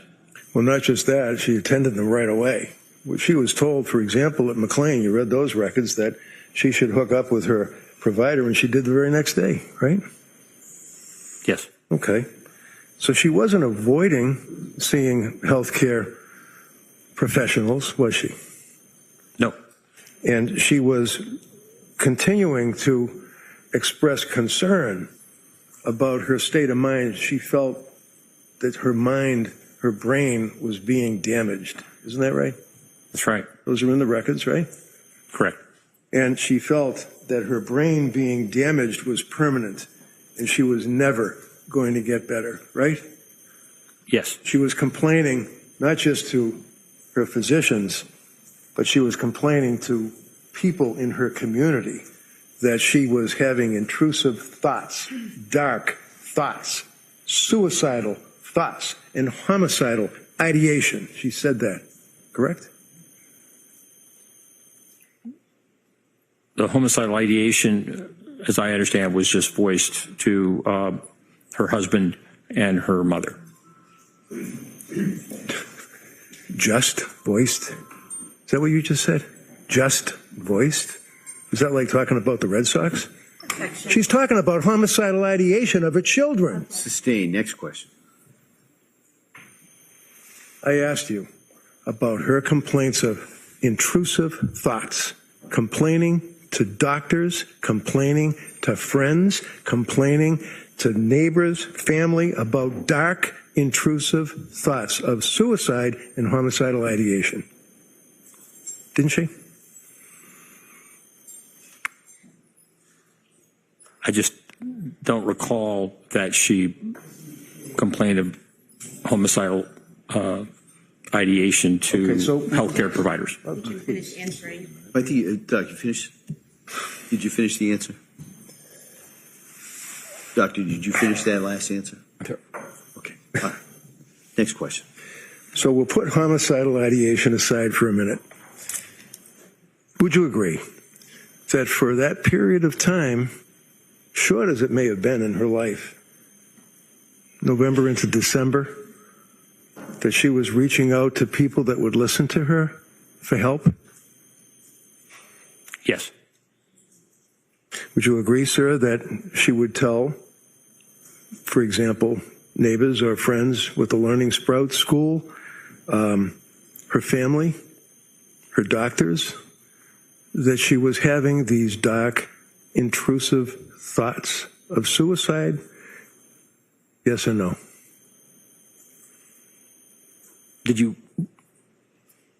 you ask whether or not she was telling her children's teachers at Learning Sprouts? Anyone that she would come in contact with at Learning Sprouts, whether it's another mother, whether it's a friend, whether it's a teacher, whether it's an administrator, whether it's somebody that just watches the kids in the playground, did she tell anyone that she had dark, intrusive thoughts to your investigation? Those people that you named, I wasn't aware that she informed them about that. When someone says, with her history up to this point in December, that they're having dark, intrusive thoughts to a professional, in your opinion, sir, to a reasonable degree of medical certainty, does it make sense that the professional should ask the person whether or not these are voices that they're hearing in their head, or whether or not they are just thoughts that they're having?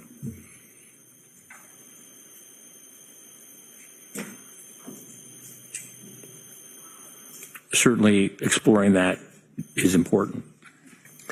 And would you agree with me, sir, that when you have a young woman that, again, by all accounts, done nothing wrong in her life, exemplary citizen, has these issues and sees the doctors that, to a reasonable degree of medical certainty, a physician should do a little bit more than asking, do you have a plan?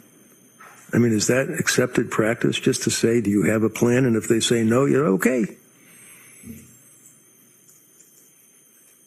I wasn't aware that that was the only question. Okay.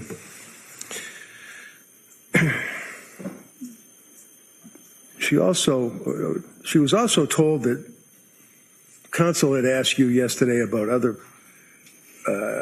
recommendations that were given to her by women and infants, and that you said that she did not follow through on that, but she did see Dr. Tufts pretty much the next day, right? That's my understanding, yes. Okay, and she said that she was going to go see Dr. Tufts the next day, right? Yes. And just to mention, before I forget it, the Lamictal, I think you mentioned to the jury that she had a prescription for Lamictal that she was able to fill, right? Correct. But she didn't take it, right? That's right. And then Tufts told her that she was going to, she meaning Tufts, was going to give her a script for Lamictal, and she said, no, I already have one, right? It was Nurse Gelada. Okay, sorry. She had gotten the prescription and filled it from Dr. Tufts. And Nurse Gelada, when asked about the Lamictal, was very favorable about it and said, yes, that's great. That would be great. Sir, I know. You want to tell me that it's a wonderful drug. Did she tell nurse practitioner Gelada, I already have a script. I don't need it? Yes.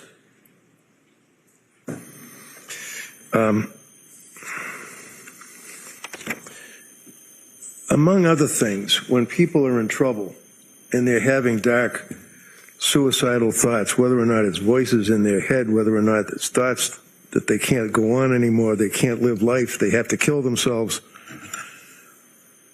many times they're told to call suicide hotlines, right? Yes, Aspire. Aspire. What is Aspire? I don't know what it stands for, but it is a hotline that Ms. Clancy called twice because of her suicidal ideation. When did she call Aspire, saying that she had thoughts of killing herself?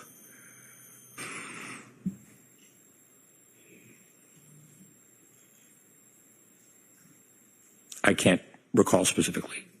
But she did call them not once but twice and told them.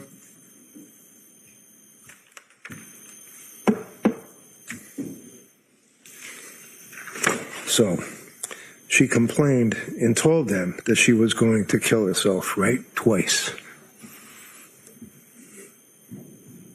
Right? She spoke to them about suicidality. So here's a young woman with all of what she's been through who now is to the verge of killing herself and reaches out to people that her health care providers told her to call for help, said that she was going to kill herself, and what did Aspire do?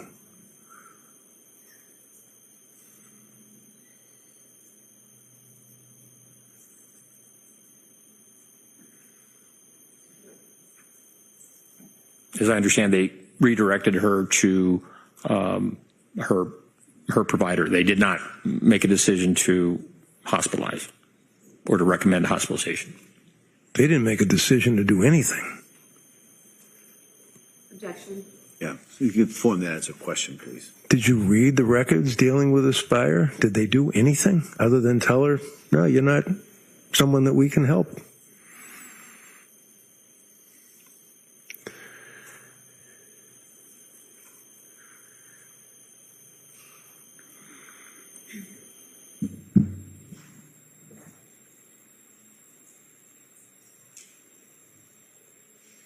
I know that they were not responsive to her suicidality because she did not indicate that she had a plan.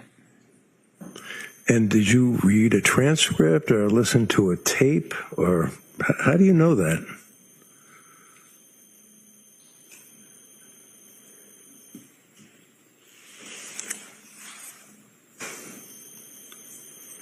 I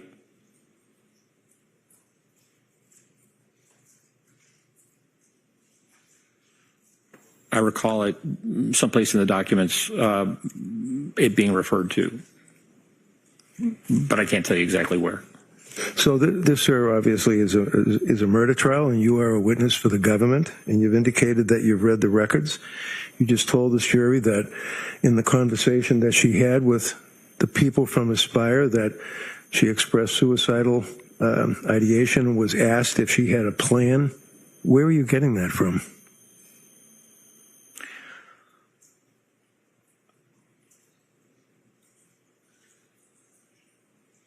I can't tell you exactly within the records.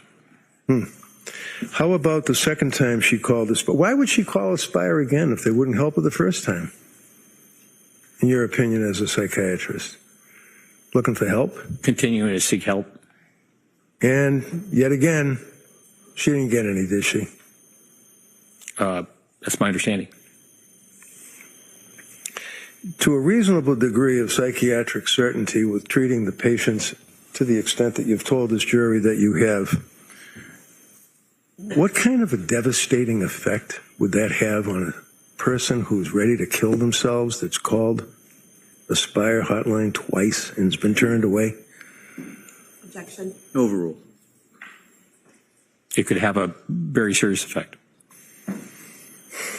And after being discharged from Women and Infants Hospital and reaching out to Aspire, you'd agree with me that one of the concerns that the doctor at Women's Hospital in Rhode Island had is the medication that she had been prescribed by top-end nurse practitioner Gelada, right? Correct. And that's one of the reasons that they could not treat her. It wasn't just that, no, we don't think that you're postpartum depressed. We just think that there's a complicated overlay involving the medications that you've been prescribed, right? Yes. And these medications obviously included selective serotonin reuptake inhibitors, right? Yes. Prozac and Zoloft. Right. And one of the things that a doctor would be concerned about, especially with a woman who's had a baby and has stopped breastfeeding the baby, is the effect that that may have on the woman, physically, mentally, emotionally, when they stop breastfeeding a baby, right? Yes. And you've heard of gamma aminobutyric acid, otherwise known as GABA, right? Yes. And can you tell us, please, what that is, sir? I'm sorry. Can you tell us, please, what that is, sir? What is GABA? I believe that you're referring to Lyrica. No, I'm asking about the actual acid in the person's system, their blood, that is gamma amina bulyc acid. It's got nothing to do with lamictal. It's got nothing to do with Seroquel. It's got nothing to do with the drug industry. This is in the body. When a woman stops lactating, a woman stops breastfeeding. Yes. There is a physical effect on the person, the body, right? Yes. What is that effect?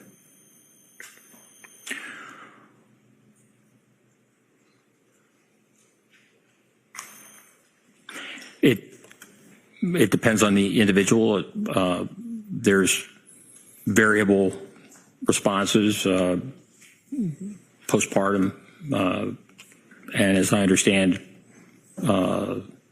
she stopped breastfeeding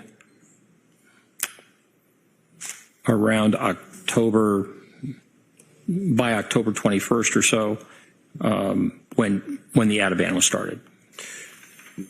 Would you agree with me, sir, that the GABA, make it easy to type, is basically affects, its primary effect is on the neurotransmitters in the brain, right? Yes. Okay. That sounds pretty complicated. Neurotransmitters, I mean, is that like where you have a spark plug on a motorcycle and you can actually gap it and get it to kick over? It's a neurotransmitter in the brain? That sounds like it. Well, yeah, it's more complicated than that. I figured. Obviously. But nevertheless, it's still basically, you're talking about the actual organic matter of the brain, right? Yes. And would you agree, sir, that when a woman is pregnant, that there are progesterone hormone surges during that pregnancy? Yes, there are hormonal changes. Their hormone doesn't just change, it can actually surge, and it can be quite impactful to the person, right? Yes. And would you agree with me, sir, that one of the metabolites of progesterone, which has been unleashed when a woman is pregnant, with the progesterone hormone surging through their body, that you have a metabolite that actually enhances or increases the GABA activity of the neurons in the brain, right? It can, yes. And what is that metabolite, sir, that increases that activity in the very organ of the brain? I can't tell you. Is it a allopregnanolone? If you know. No. No, it's not, or no, you don't know? I don't know. Immediately after a woman has a baby, would you agree, sir, that the progesterone that we just talked about and the allopregnanolone that you don't know about drops precipitously according to the medical treatises, right? Objection. If he knows, he can answer that. Yes. And what does that mean, sir? Tell me, when it says that the progesterone and the allopregnanolone in the body drops precipitously. What does that mean, precipitously? That means rapidly. And a sudden drop, sir, you would agree has a significant potential of causing serious GABA dysfunction, right? That certainly would be possible. Do you know that, or are you just agreeing with me? I'm agreeing with you. Okay. Do you want me to keep going? Want to take a short break? I don't care. I'm just saying that. Yeah, why don't we take the morning recess at this point? All right. Court, all rise, please. Jurors, kindly close your notebooks. Please go to chairs. This way, please.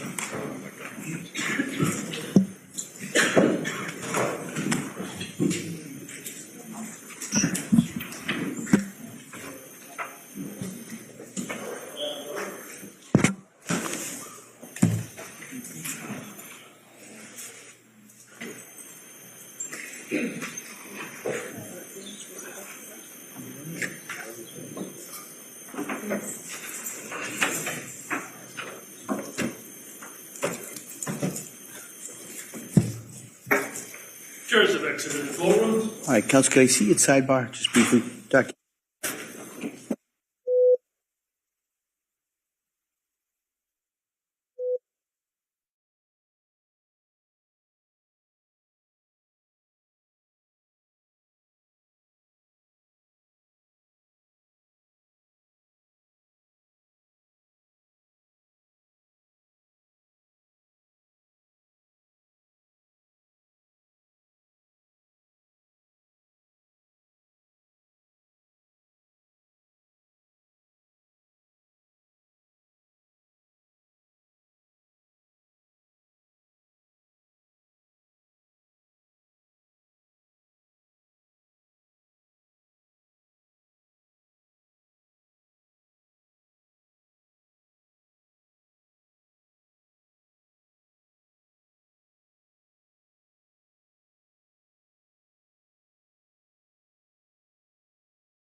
Court is back in session and may be seated. Your Honor, for the purpose of the record, we return back to the trial of Commonwealth versus Lindsay Clancy. All parties are present, excluding the jury. All right. Counsel, we ready for the jury? Yes, Your Honor. Yes. All right.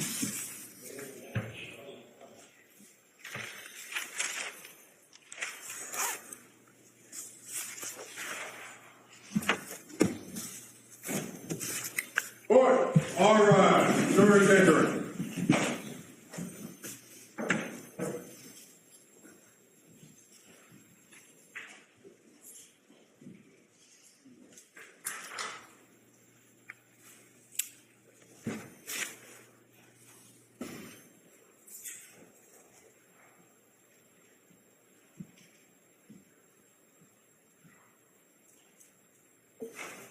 This court is now in session. Please be seated.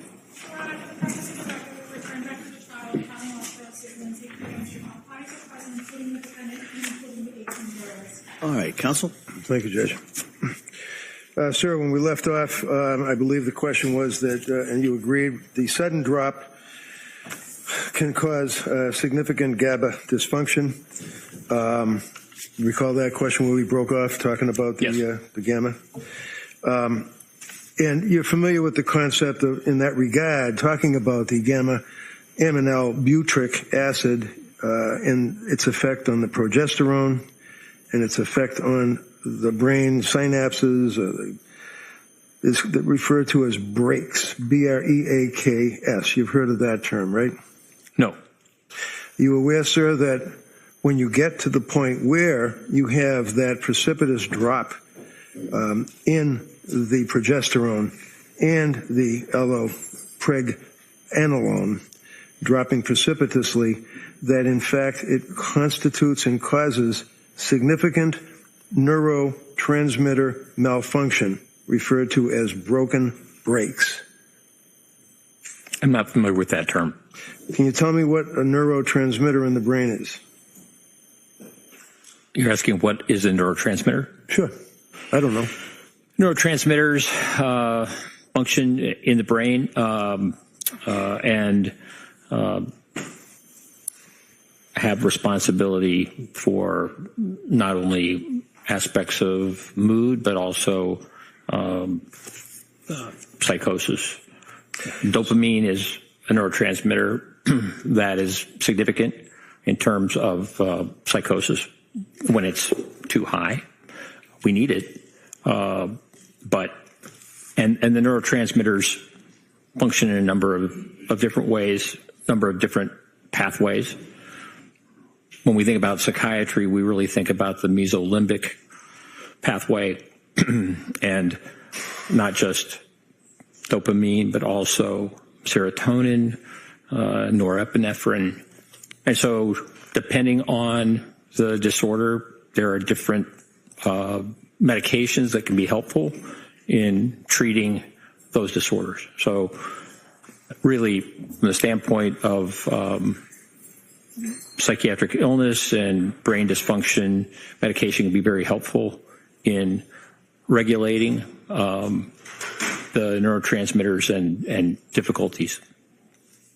Have you heard of the broken brakes hypothesis as it relates to the impact of the precipitous drop of progesterone in the enhancement of the GABA activity? Have you heard of that concept?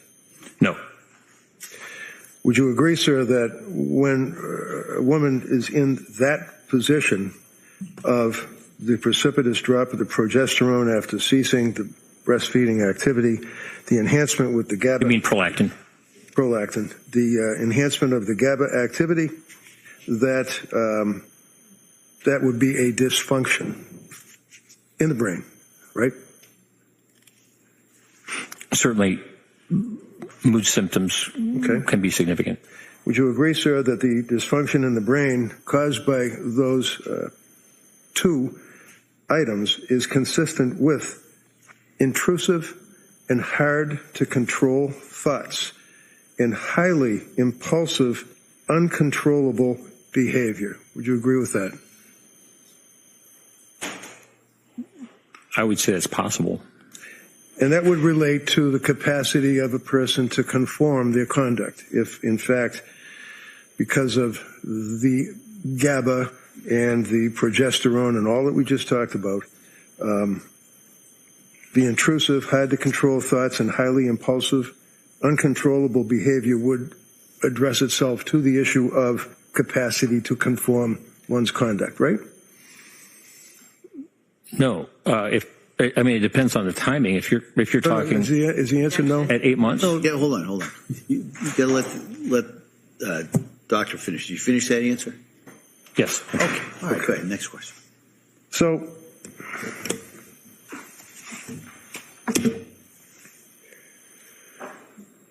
did I hear you say that Patrick is the source, the third-party collateral source of Lindsay saying, I tried to kill myself? Is that what you said?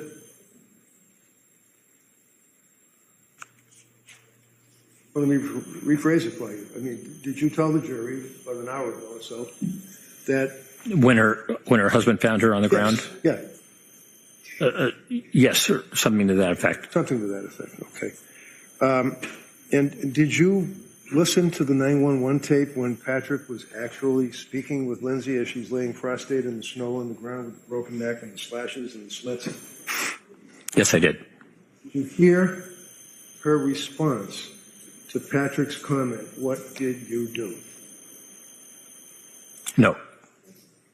Did you hear her respond to anything other than what would be described as guttural grunts? Not on that call.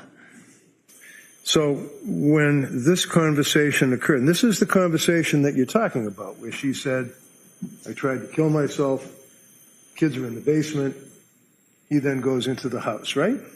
Correct. All right. So now we have the EMTs and people are helping her out. You've seen the medical records. You know what the injuries were. You know the damage to her throat. You know the damage to her thyroid, right? Yes. And is it your testimony to a reasonable degree of doctor certainty that a person with those injuries, with the prescription drugs that were crushed up, that she consumed, with a broken neck, would be able to have a conversation? Based on the witness testimony from her husband, yes. Okay.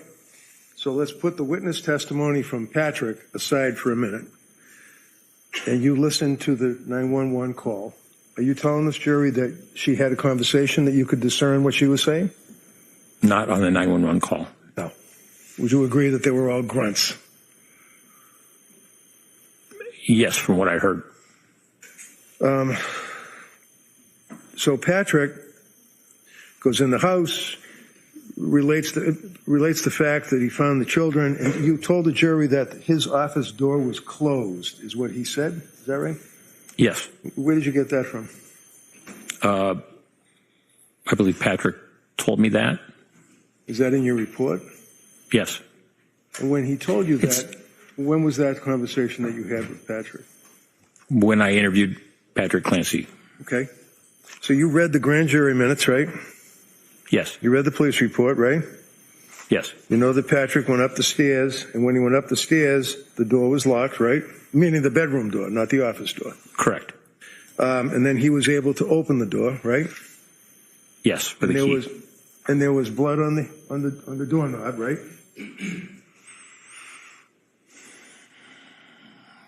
There was blood in the room Describe the room on the floor. Certainly, you already talked. We'll talk about that. But there's blood on the doorknob, right?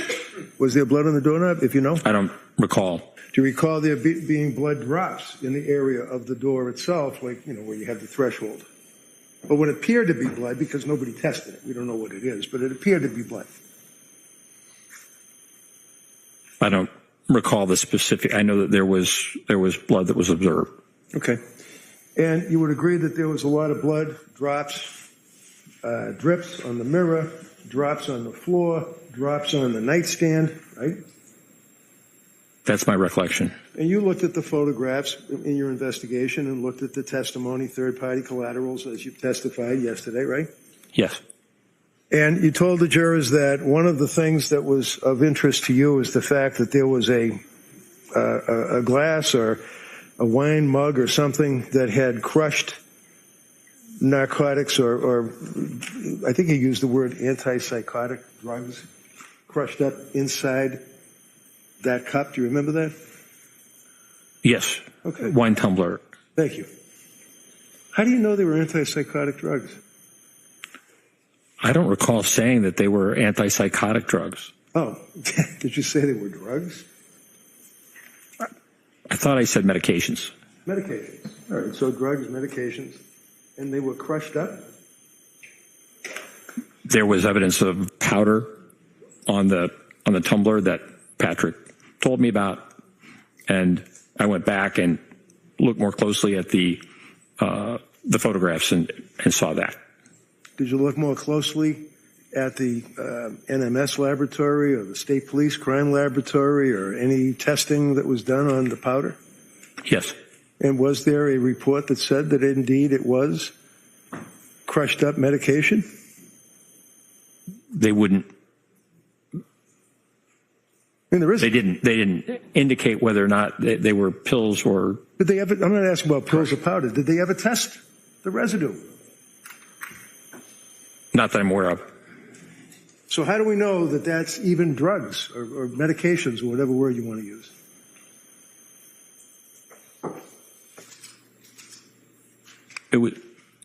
It was Patrick Clancy's observation. So basically, when you're testifying, sir, and you're waxing on about all of the facts of the case that you took into consideration prior to your opinion for the DA in this case, you're getting a lot of it from Patrick, is that right?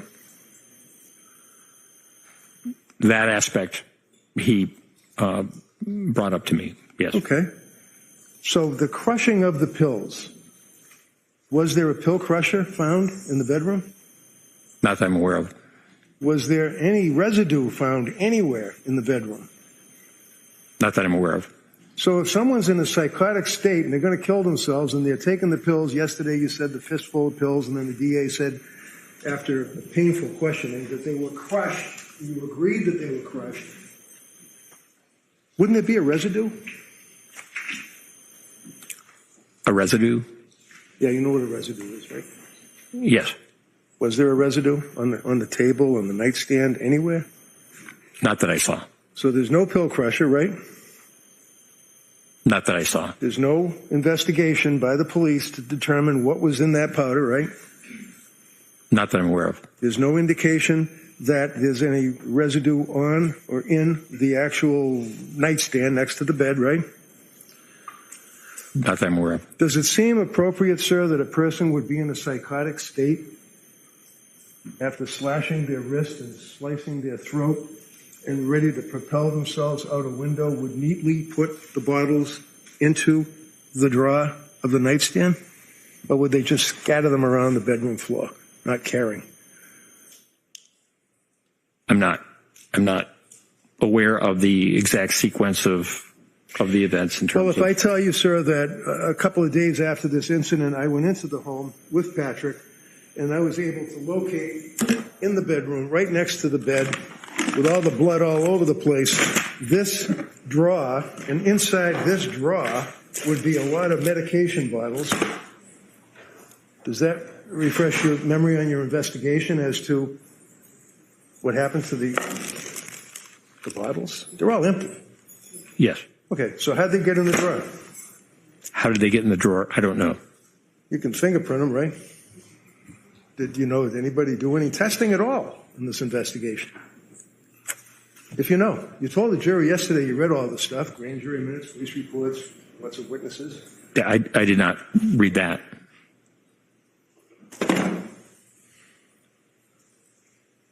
Is it your understanding, sir, that a person can be in a state of psychosis and I guess misremember something? Yes. Or have a false memory? It's possible. Did Lindsay tell you that she slashed the screen with the big turkey knife? I'm sorry, can you repeat that? Yeah, did she tell you that she slashed the screen with the knife before she went out the window? Yes, that's what she told me. But the screen wasn't slashed, was it? Do you think she was malingering and lying to you at that point, sir, when she told you that?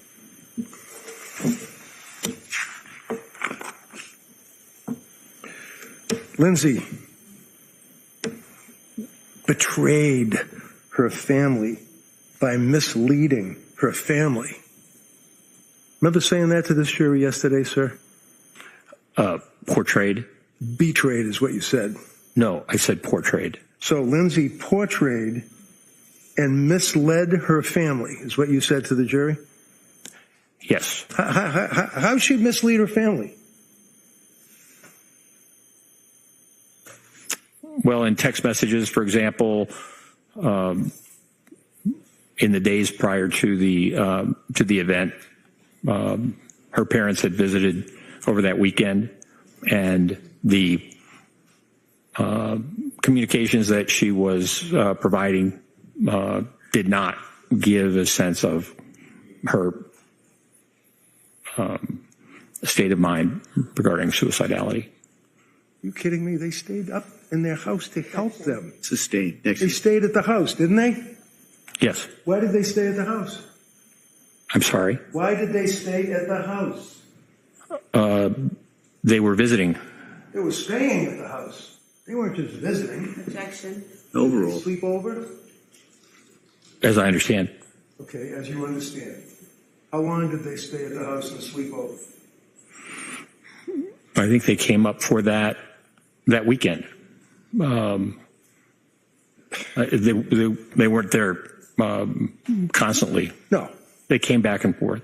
Back and forth. Well, they stayed about 4 days, 3 nights. They stayed continuously and stayed at the Clancy home. You knew that from your investigation, right? Yes, that's my recollection. The answer is yes, right? Yes. Okay. So they're staying at the same time. You're telling this jury that she's sending text messages basically saying, I'm okay, I guess. Is that right?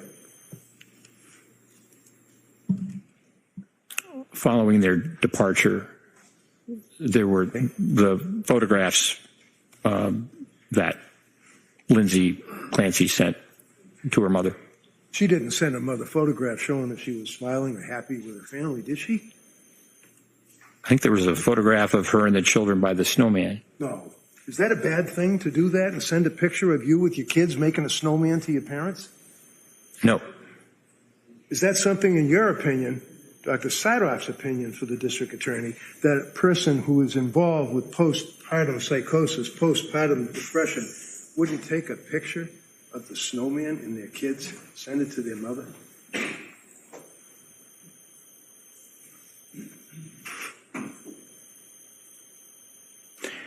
Given the prior text that you showed to her mother in terms of being in terrible distress, that she was able to do that, that was not what happened when she sent the picture with her children, the snowman, and so did not raise concerns from the mother, as I understand. Did you talk to the mother? Pardon me? Did you talk to the mother? No, I tried to. Did you review police reports or statements? You tried to? How'd you do that? What'd you do, call her up and say, I want to talk to you? No. Did the district attorney call him up? I asked Ms. Clancy who would be good for me to speak with, and she said her husband and her family. Okay. So based on that, what did you do? I contacted the district attorney, and I... Which one? Which one of these two? Ms. Sprague. Ms. Sprague. Okay. You spoke to Jen Sprague, and what did you say to her? Sprague. What is it? Attorney Sprague. You spoke to Jen Sprague, and what did she tell you? Attorney Sprague. She told me that she would reach out and attempt to see if I could interview Mr. Clancy and Ms. Clancy's family. Okay. So did you do that? Did you reach out to her mother? Did I reach out? Yeah. No. Okay. Did someone tell you that she wouldn't speak to you? Yes. And when was this, sir? About 2 months ago?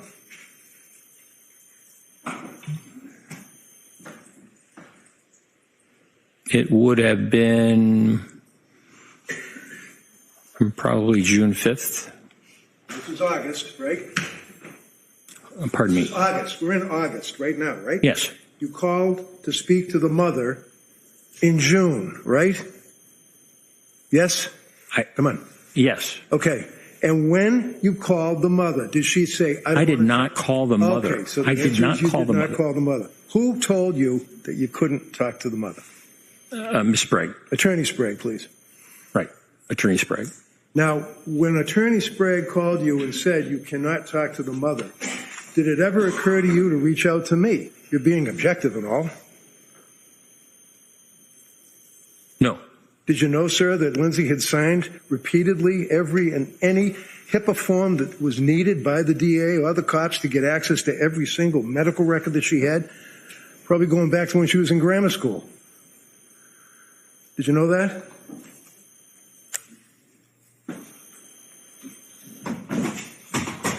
I know she's been open to it, and she told me that she would like for me to speak with them. Right. And she's been open to pretty much anything and everything that was asked of her as far as signing documents, getting medical records, doing interviews, videotaping, making appointments to talk to guys like Mac and Helbrun and you in Tewksbury Hospital, right? I'm sorry, can you repeat the question? All of your investigation, sir, led up to the fact that you were going to meet with Lindsay 2 months ago, 2 months prior to our beginning this 5-week triple murder trial. Is that fair? That's true. And you told this jury that you wanted to establish a rapport with this kid? Yes. Do you think for 1 minute, when you're trying to put her in jail for her life, that she wants to talk to you and have a rapport? Next question. Did you establish a rapport? I believe so. She was cooperative? Yes. She was polite? Yes. She was pleasant? Yes. And I asked her at the end if there was any question that I had asked that made her feel uncomfortable, and she responded in a positive way. Okay. One of the things that you told the jury is that you felt that she was malingering, or basically lying. I guess you were telling the jury, in your opinion, that she was making stuff up to make herself look like she's crazy when she killed the children. Is that what you told the jury? I didn't use those words. No. You're a little more finesse than I was. But nevertheless, sir, you're talking about malingering, right?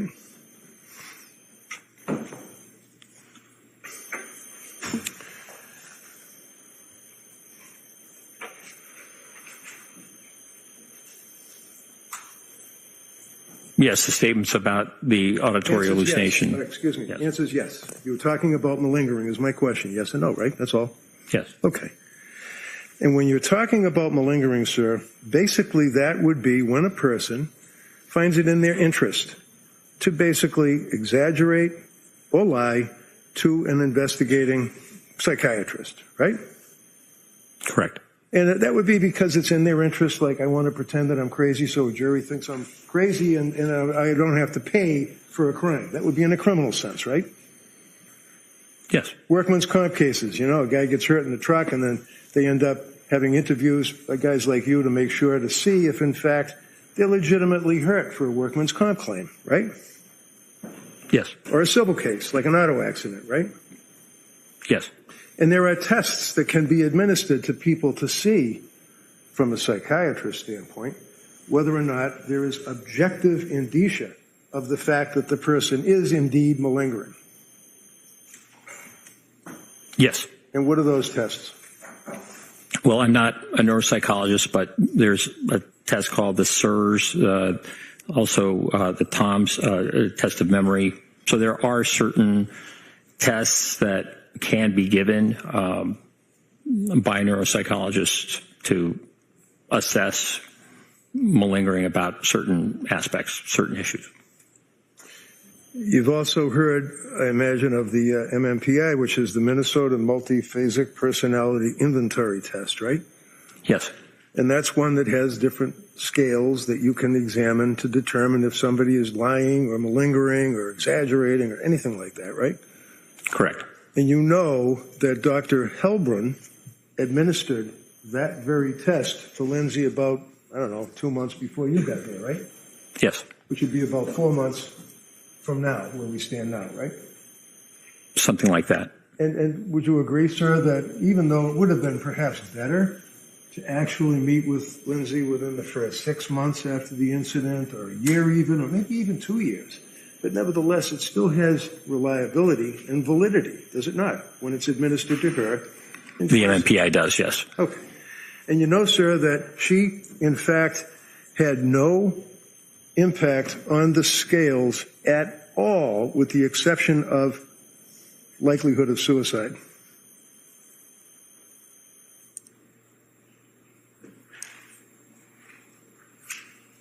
Yes, that's my understanding.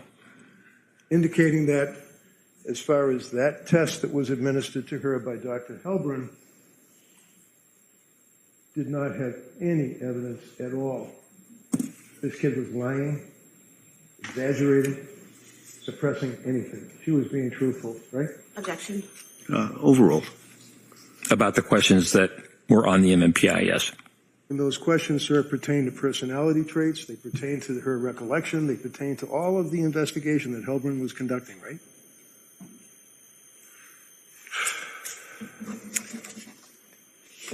No. Okay. So,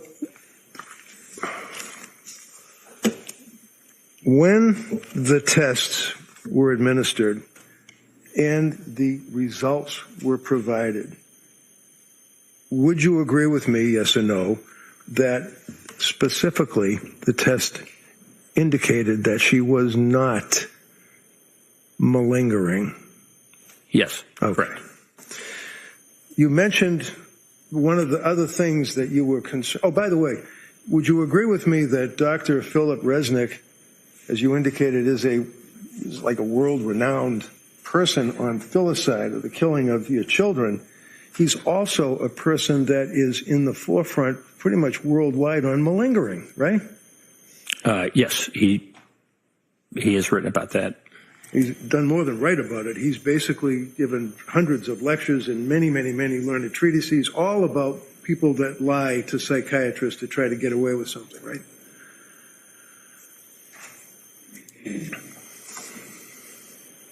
Right? Yes. Okay.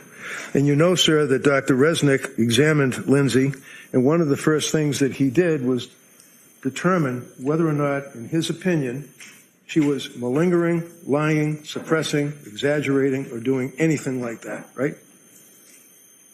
Yes. In his opinion, sir, when you read his report after all the testing, his examination, is that she was not lying to him at all. Isn't that right? Yes.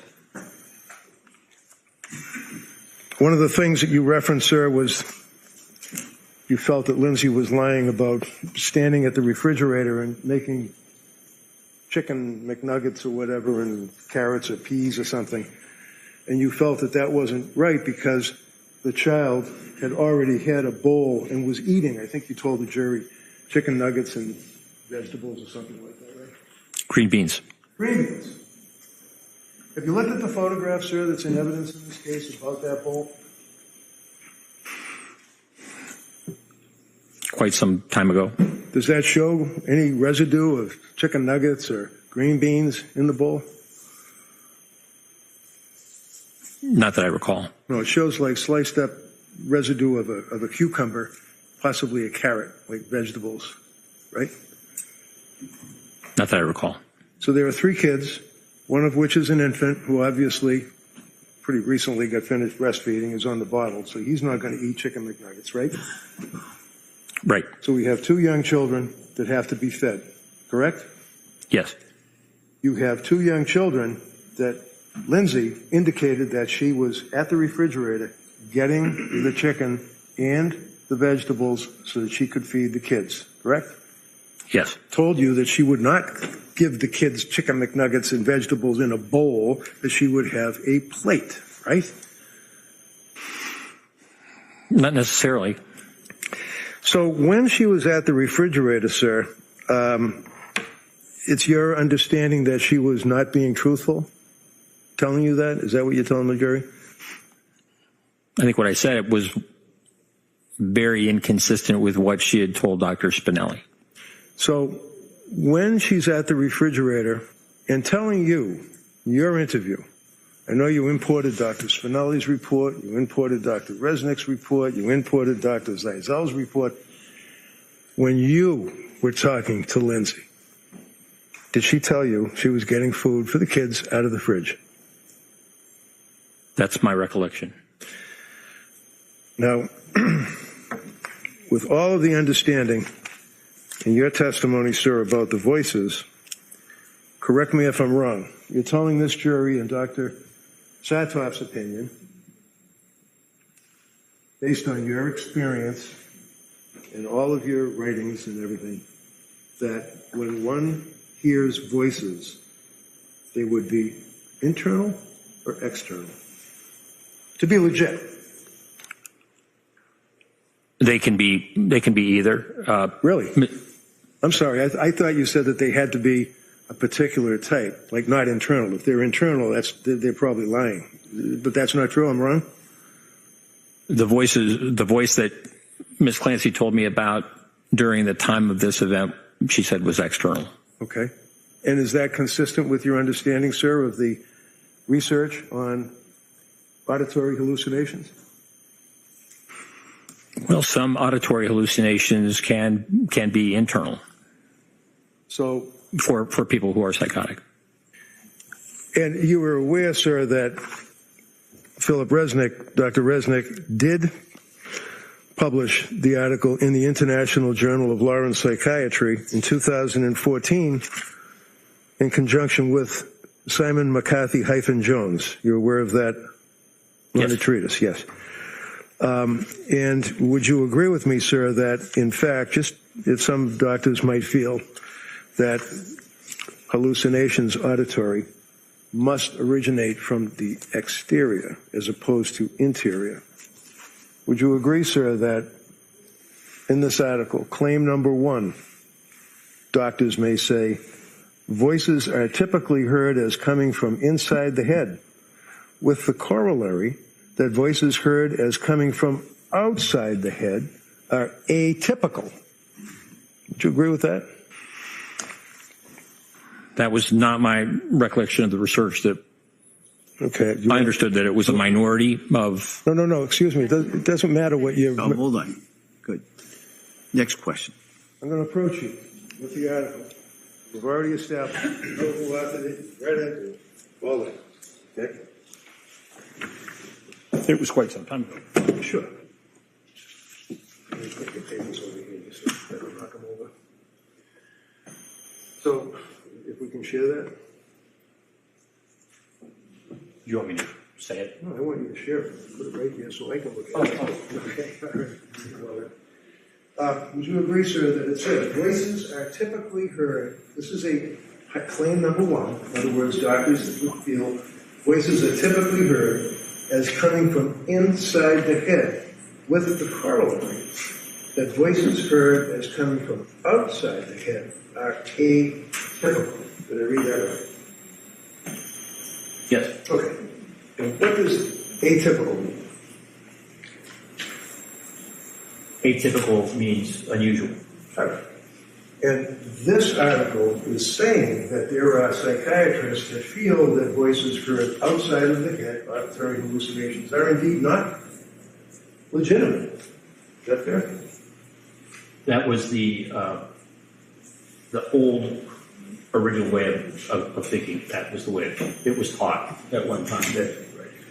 They had to be external for someone to actually be experiencing psychosis. Okay, so we agree then, as Dr. Resnick indicates, that the research evidence does not support the claim that internal located voices are emblematic of genuine AVH, Auditory verbal hallucinations. and externally located voices are atypical. We cite a particular word, correct? Yes. For example, he then says, the largest study on this question, Kathy Jones, was in 2012. That's what you're referring to as the old research, right? Oh, one other thing, you were in med school and we talked about that too. Yeah, I was speaking about very old. Okay. basically found that of 199 psychiatric patients, 81% who have been diagnosed with schizophrenia, 38% heard both voices coming from inside and outside their head. Did I read that right? You did. All right. So when Lindsay indicated to you that she indeed heard a loud auditory hallucination, voice, deep male commanding her to do what she told you, that was external, correct? Yes. And you don't have any issues with that. In other words, that is very likely could be legitimate. Yes. Okay.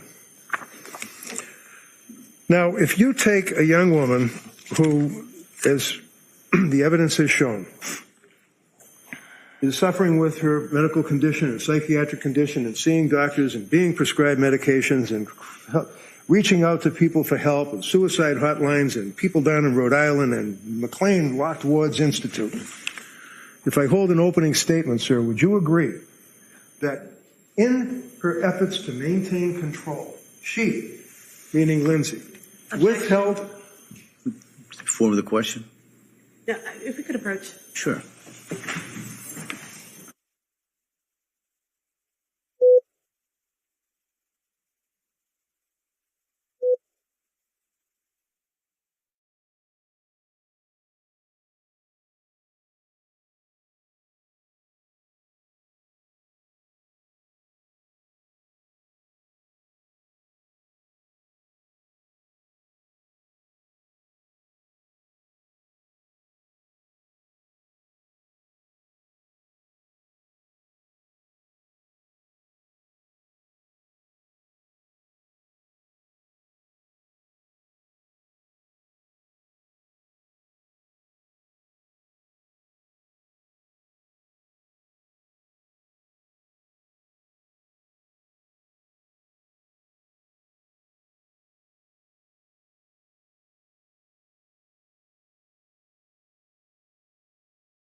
Would you agree, sir, based on your investigation, police reports, statements of witnesses, grand jury, photographs, videos, interviews of Lindsay, review of witness statements, all of that you told us yesterday that you reviewed, that in fact on January 24th of 2023, Lindsay made a calculated decision. She was a woman who no longer liked the life she thought she wanted. It was getting harder and harder for her to control, and when she saw the opportunity to escape, she made the selfish choice to take it, and to take Cora, Dawson, and Callan first, before attempting to take her own life. Continuing on, sir, she chose to manipulate her providers, seek out a quick and easy fix when she was feeling depressed and anxious, and when she didn't get what she expected, she chose the alternate route. She would seek a different doctor. She would change medications after days. She disengaged from treatment that she didn't like the plan, and after only 4 months in treatment, she made a choice, a deliberate and intentional decision that she did not want to try anymore. And because no one could take care of her kids the way she wanted them to, she had to take them with her too. Would you agree that the evidence, in your opinion, supports that contention, sir? Well, there's a lot in that. Yeah, it is. Do you agree that it would support your contention, sir, or it would not? I think that statement that you read really minimizes what she was going through. Okay. All right, thank you. Attorney Sprague. Thank you, Your Honor.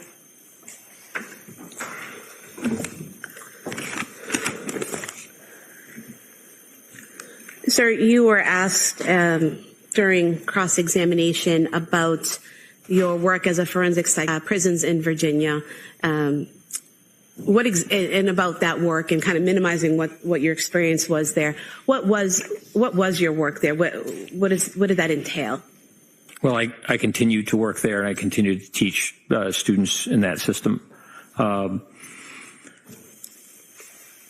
Seeing patients who are inmates in a number of different facilities, men's and women's facilities over the years, and doing assessments, evaluations, making determinations about treatment, and the like, gathering information. So really, treating these inmate patients as patients who have significant mental illness and really require the best treatment that we can provide in the system. And during the course of your many, many years working in that system and treating these patients, have you treated patients with psychosis? Yes. And does that include treating women with psychosis? Yes. And how often have you done that? I'm going to object. I didn't ask about it. He said two already. He's already said one. Overall, she may have that. Go ahead. Since 1992, Yes. so 34 years. How many patients have you treated in the prison system, women patients dealing with psychosis, approximately?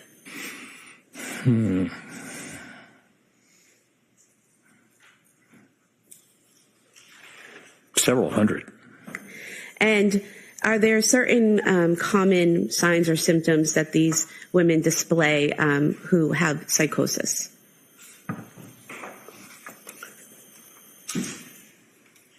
Yes. And what are those? Well, some have delusions, fixed false beliefs about certain things, though they can present as being psychotic that way. Also, they can present with hallucinations, what we call perceptual disturbances, and generally they are, in most cases, auditory hallucinations, auditory verbal hallucinations. And they also can present with disorganized thinking, having words, making up words that have special meaning, really having a great difficulty communicating. And you also mentioned that you all worked for a state hospital for, I think you said 15 years, is that correct? Correct. And did you treat patients with psychosis during those 15 years? Yes. And did those include women with psychosis? Yes. And in terms of your treatment of women with psychosis, were you responsible for diagnosing them with their underlying mental condition? Yes. Diagnosing psychosis as being one of their symptoms? Correct. And then treating the underlying condition and the symptom of psychosis for those women? Yes. And you did that for approximately 15 years, correct? Yes. And you mentioned two specific patients, females that you dealt with postpartum depression or postpartum psychosis. Do you recall that? Yes. And what did you learn from treating those two patients? So those are the two patients that are mentioned in the case reports. Which case reports? The case report about postpartum psychosis that was written. On the medication interaction? Yes. Are you asking how those patients presented? Yes. Okay. There were, as I recall, it's been a while since I looked at the paper, but one was an 18-year-old woman who had delivered her child and had decided not to take, or that she did not want to breastfeed. And so in those days, this medication, bromocriptine, also called Parladel, was given. And we found that within, I think, just a couple of days of the time that she was given this medication, she became convinced that she had to kill her child. And I believe that she was experiencing auditory hallucinations, and she was so distressed about that she wanted to kill herself and was suicidal. And that was what how she was brought to our attention. In evaluating her, we removed the Parladel, the bromocriptine, and she responded and resolved her symptoms, her psychotic symptoms, and we were able to discharge her back to her family. The other case, I believe, was another female, a bit older, maybe mid-20s, and she was also given this medication and also became psychotic. For her, it was more a manifestation of mania. She was hypersexual with her husband. She, I think, was quite hyper-religious, and she was... Doctor, sorry. In terms of her delusions, those were more of religious delusions? Pardon me? Her delusions regarding her child were religious delusions? Yes, I believe so. Okay. And once that medication was removed from that woman, did her symptoms subside? Yes. I think in that case, she was also given, she was so disruptive on the ward, taking her clothes off, et cetera, that she was also given antipsychotic medication for a period of time, and her symptoms resolved. And going back to the first patient that you described, you said that she had voices instructing her to harm her child. And was it as a result of her feelings of guilt for about those thoughts and voices that she was suicidal? Yes. So she wanted to kill herself instead of killing her children, correct? Yes. Now, you were asked by Attorney Reddington about your curriculum vitae and focusing in on terrorism, and is that your sole focus? And you said no. What has been your focus over your career? Well, from the time that I finished my residency, I've been very interested in public psychiatry. And so upon realizing the seriousness of mental illness within the prison system and the value of teaching psychiatry to students within the system, I began doing that while I was also doing work with the state hospitals, seeing patients, whatever. So I would say that of all the things that I do and consider myself, what is most important to me is working with patients. And it's the value of also being with students and having them learn from these patients is going to make them better doctors, even if they don't choose to go into psychiatry. So I see my identity actually as a clinician, and I have patients I'm scheduled to see. I was supposed to see some yesterday, and also I'm going to see patients on Friday.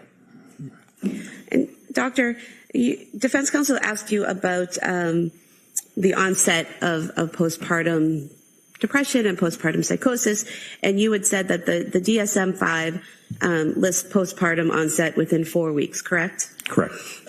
And he asked you about other organizations going up to approximately a year, correct? That's right. Are you aware that the World Health Organization has a clinical descriptions and diagnostic requirements for behavioral and neurodevelopmental disorders that has a section on mental and behavioral disorders associated with pregnancy, childbirth, or the puerium, P-U-E-R-P-E-R-I-M, which does that mean during or after birth? Yes. And that in that section by the World Health Organization, they state that mental and... Objection. She's not going to read that to him, and then he's going to agree with it. She can ask him if he's read Well, it. let's hear the question first, and then I'll assume there'll be an objection. Are you aware that in that section it states that mental and behavioral disorders associated with pregnancy, childbirth, or the puerperium are syndromes associated with pregnancy or the puerperium commencing within about 6 weeks after delivery? Objection. Overruled. I'll allow that. If you know that, Doctor. Yes. Okay. And are you also aware that there's a section talking about mental and behavioral disorders associated with pregnancy, childbirth, or the puerperium with psychotic symptoms, that says onset of a syndrome involving significant mental and behavioral features occurring during pregnancy or the puerperium, i.e. up to about 6 weeks following delivery, is required for diagnosis. That's my understanding. And that's from the World Health Organization, correct? Yes. Now, you were asked about whether blood testing would be appropriate for a patient, and you said that it would depend on the history of the patient, the symptoms, the medication. Do you recall that? Yes. Okay. Did you see anything in the records about Lindsay Clancy that would have required blood testing? No. You were also asked about thyroid function and how sometimes you might want to test thyroid function in a postpartum woman. Do you recall that? Yes. Are you aware that, reading from Exhibit 222, I believe, that Ms. Clancy's thyroid levels were checked when she visited the South Shore Hospital emergency room on November 16th, 2022, and her levels were within normal limits? Yes. I just moved to submit this page from Exhibit 222, showing the thyroid levels. All right, so that's in. It's just a follow-up of a sheet that's in. I'll allow that. 196. And doctor, just for the jury to know, in that page that's just been marked in as exhibit, the thyroid levels would be marked by TSH, correct? Correct. You were asked about Lamictal and the serious rash that could occur. You said that the serious rash is rare. How rare is it? Approximately 1 in 1,000. And you mentioned that millions of people take Lamictal with no problem at all, correct? That's right.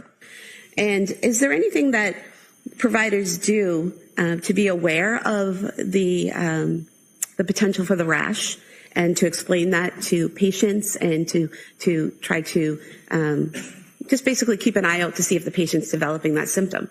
Yes. And what is that? It's a medication that needs to be started at a low dose, 25 milligrams, and only gradually moving up. Finally, after a number of weeks, to a dose as much as 200 milligrams, perhaps even more. When the medication is given in a what we call titrated, slow process, the potential for this serious rash is greatly decreased. So it really is a medication that requires a slow titration. So the patient needs to be patient with that process. But it's now one of the most used mood stabilizers for bipolar disorder. That it really is a very important, valuable medicine for bipolar disorder. And you said that it's important to start at a low dose. Did you say 25 milligrams? Correct. And do you recall what dose Dr. Tufts wrote the prescription for Ms. Clancy? Yes. And what was that? 25 milligrams. And do you recall from the records whether the plan was, if she were to take it, to titrate in the manner you described? Correct. And putting aside whether or not someone chooses to take the medication because of a rash, is there any significance to the person, to a patient, being prescribed a medication and then not telling that provider that they chose not to take it? Yes. And what is that? Well, it really limits the provider in making other decisions. If a decision is made that a patient is not going to take a certain category of medication, it's helpful to let that provider know and say, I've decided against it. What are some other alternatives? Doctor, you were asked about lack of sleep potentially causing psychosis, correct? Correct. And sleep was definitely an issue for Ms. Clancy in the fall leading into December of 2022, correct? Yes. And looking back to the McLean records, would it be accurate to state that her sleep got progressively better while at McLean? Yes. And then directing your memory to the text messages that Ms. Clancy had with her mother from January 7th through January 22nd of 2023, would it be accurate to state that she told her mother she was sleeping better during that time? Yes. Defense counsel asked you if by all the evidence and witnesses that the defendant was a happy wife, mother, daughter, all of that, and you said no. What were you referring to when you said no? Well, I was thinking about the paper that she filled out on September 12th of 2022, in which she expressed some of the concerns that she had, significant anxiety, but also, as I recall, insomnia was a concern of hers. And it was followed up with Jennifer McAllister, who worked with Dr. Tufts. And I think in Ms. McAllister's note, Ms. Clancy mentioned that she had waning confidence in being able to take care of her children as they were growing up. And that, I think, in a note of Dr. Tufts noted that she said that she found that Callan needed more attention, and that as the kids were growing older, that she was finding them more challenging. Did she give any information did Ms. Clancy give any information about why it was more challenging as the kids got older? I'm going to object. This is pretty far afield. Yeah, sustained. It goes beyond cross.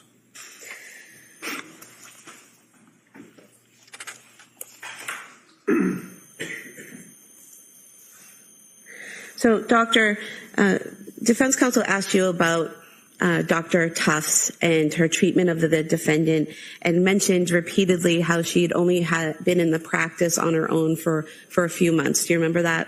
Yes. In reviewing Dr. Tufts' treatment of the defendant and the medications she prescribed and the methods she used in prescribing those medications, did you have any issues or concerns about the approach she took or what she prescribed? No. And what were your thoughts about her approach to treating this defendant? Well, possibly because Dr. Tufts was new and had just come into practice, she was more available. And so I think she was able to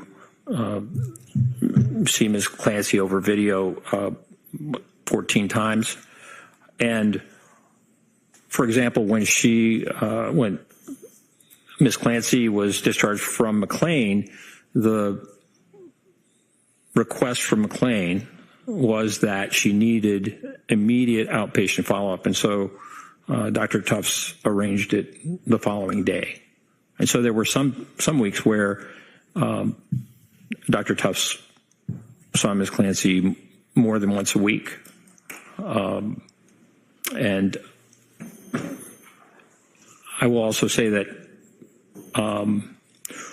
when Ms. Clancy decided to go to nurse practitioner Paul and then saw Nurse Gelada, I think early December, it might have been December 1st, she then went to Dr. Tufts, and Dr. Tufts wrote a note saying that she felt uncomfortable making prescriptions while Ms. Clancy was going to another provider.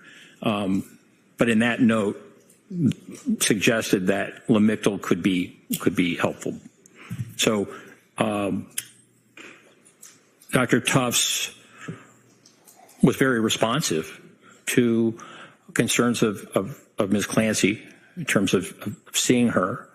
Was seeing her weekly and saw her on the 23rd of January, and then had another appointment the next week and had talked about future treatments, possible treatments, esketamine, as well as TMS.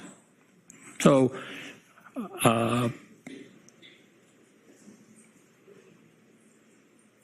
Perhaps the fact that she had just left her residency meant that she could be more responsive to seeing patients quickly, and she did that.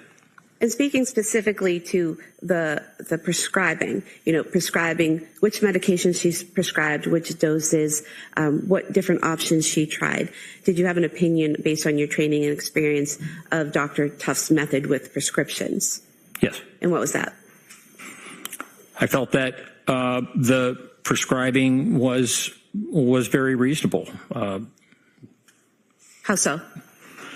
Well, back in 2013, 2014, Ms. Clancy had taken Prozac and SSRI, and it was helpful. She also took Wellbutrin and propranolol. After Dawson was born, Ms. Clancy had some significant anxiety and actually went to a doctor and was prescribed Zoloft. So this would have been in 2019.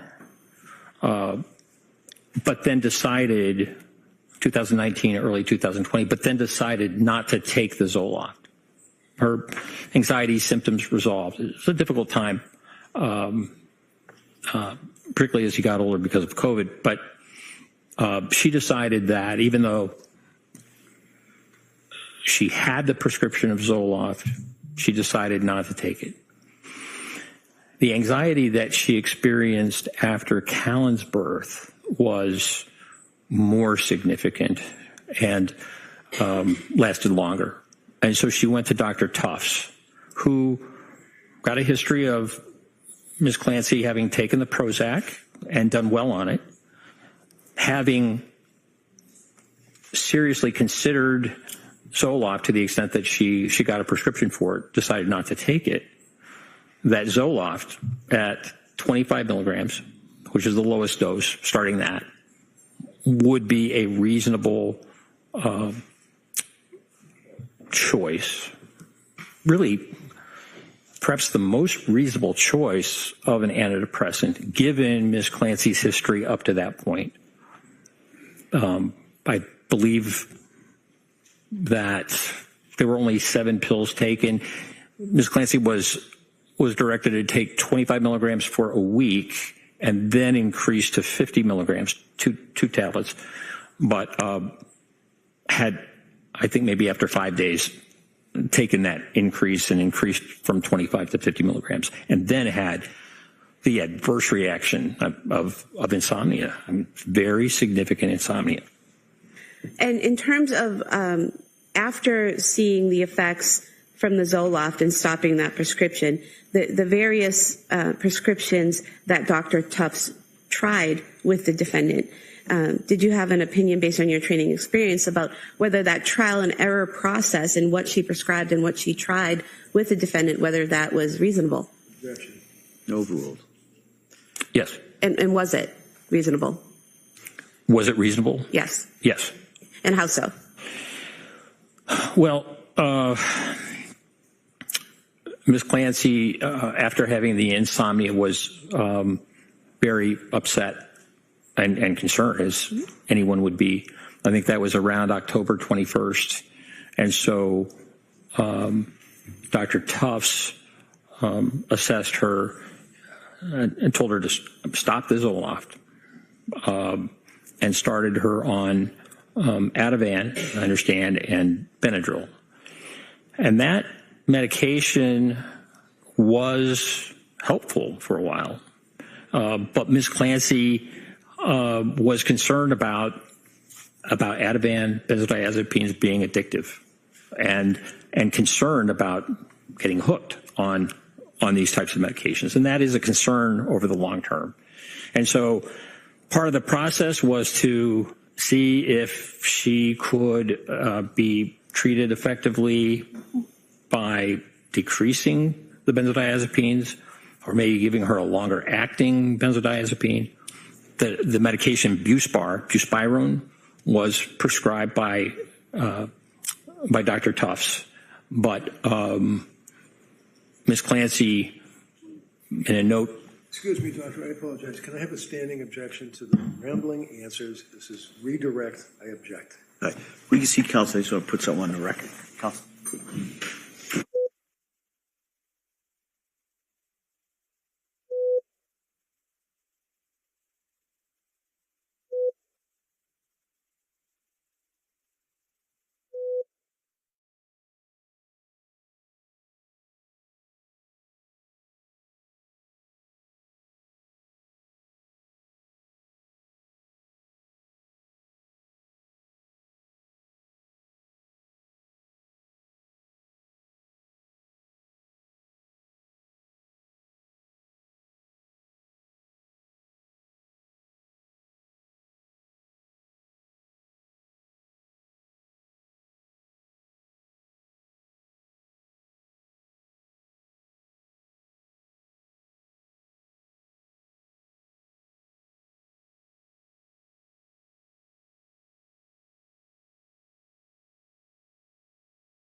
And so, Doctor, if you could continue your answer. Just for a second, I just want to, so members of the jury, we're going to go a little past the 1 o'clock, the usual time of the break here for certain scheduling reasons, okay? So if you could just summarize briefly what you said, that you thought that Dr. Tuft's approach was reasonable. If you could just summarize briefly why you thought her approach was reasonable. According to the notes and also the emails, communications with between Dr. Tufts and Ms. Clancy, I found Dr. Tufts to be very responsive to Ms. Clancy's symptoms and concerns in really trying to make adjustments according to how Ms. Clancy was doing. Thank you. And you were asked by defense counsel about her visit to Women and Infants Hospital and about the defendant. I believe what defense counsel asked you was that every time a doctor told the defendant to do something, she was on it immediately. Do you remember being asked that? Yes. And do you recall that in the Women and Infants records that they offered her 3 programs, an inpatient hospitalization, a partial hospitalization program, and an outpatient program, and the defendant said that she would talk to her provider for guidance about those programs? Yes. And do you recall reading in the notes and records of Dr. Tufts, nurse practitioner Gelada, that she never discussed those 3 programs with her doctor or her nurse practitioner, correct? That's my recollection. Now, in terms of the calls to Aspire, to the hotline for the suicide hotline, you were asked about where in the records you saw that, and I would just like to approach also from Exhibit 222, the note from December 8th, 2022 of Letitia Dukes. And if you could just review this note here and then look up when you're finished.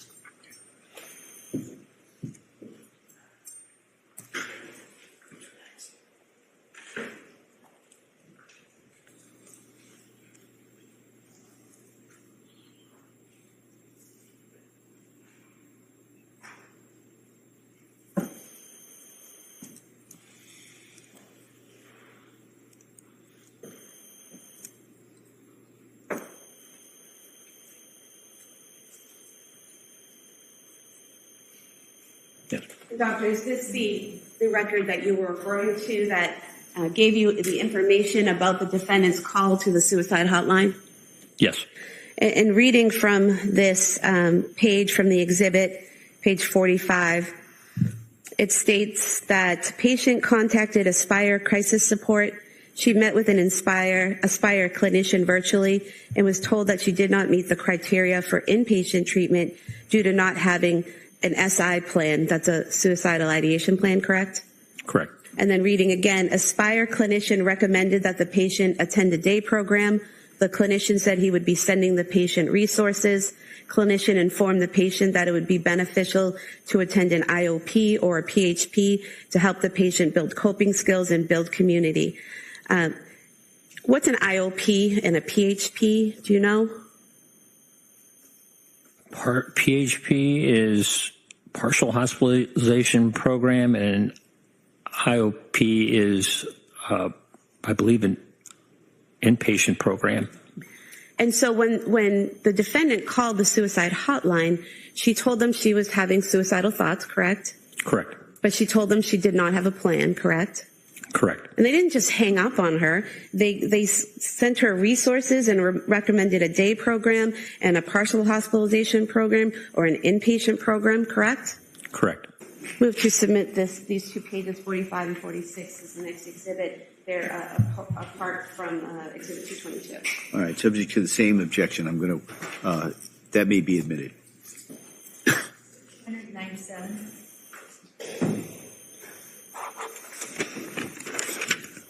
You were asked a lot of questions about hormone changes after pregnancy and if that can affect, and stopping breastfeeding, and if that could affect someone's mental health. Do you remember that?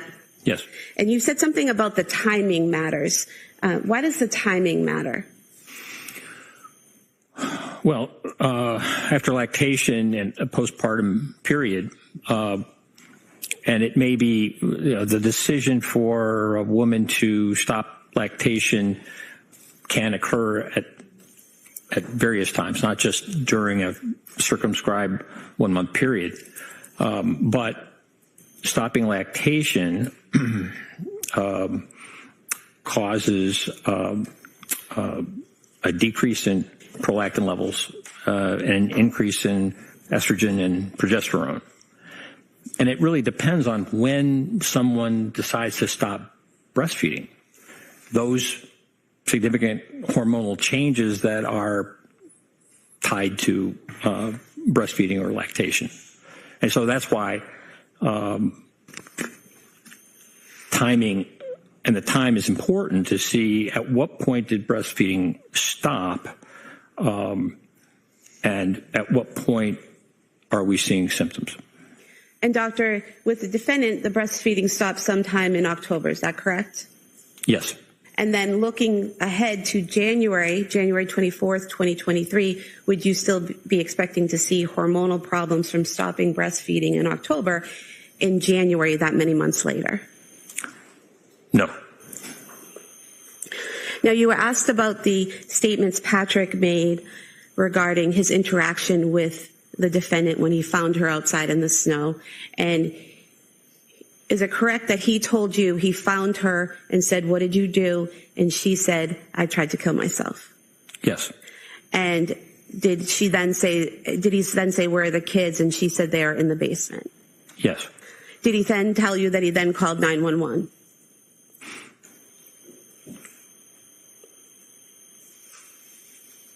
I don't recall exactly when he told me that he called 911. What I recall is his statement about what she said to him. And that was her statements to him when he immediately found her on the ground? Correct. Okay. And you're aware that at some point he made a 911 call, correct? Yes. And during that 911 call that you listened to, you didn't hear the defendant saying any words at that point, correct? I did not. And as a physician, are you aware that someone who's been injured can deteriorate over time? Yes, particularly after an overdose. And can they be speaking in one moment and then unable to speak moments later? Yes. Now, you were also asked about the crushed up pills and whether there was any residue on the nightstand or anywhere in the house that the police saw, correct? Yes. And there was no residue in the photos, correct? Not that I saw. But you don't know when she crushed up the pills, do you? I don't. If she had crushed them up earlier in the day, there wouldn't necessarily be residue, correct? Correct. If she had crushed them up days before and put the empty bottles in a drawer, there wouldn't necessarily be residue, correct? It's sustained. Yes.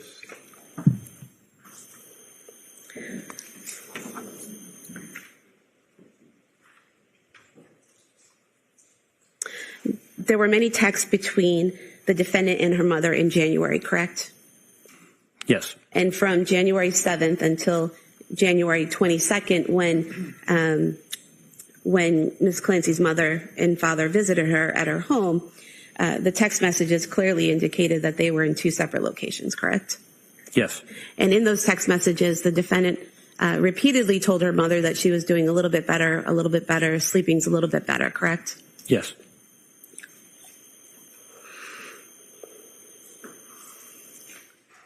You were asked about Dr. Resnick and how many articles and how many books he's written and how he's well known in this area, correct? Yes. And are you familiar with Dr. Resnick's teachings about malingering and about psychosis? Yes. And is it fair to say that Dr. Resnick teaches others that one of the red flags to look for in malingering? You can ask him what he's read, not tell him what she wants him to say.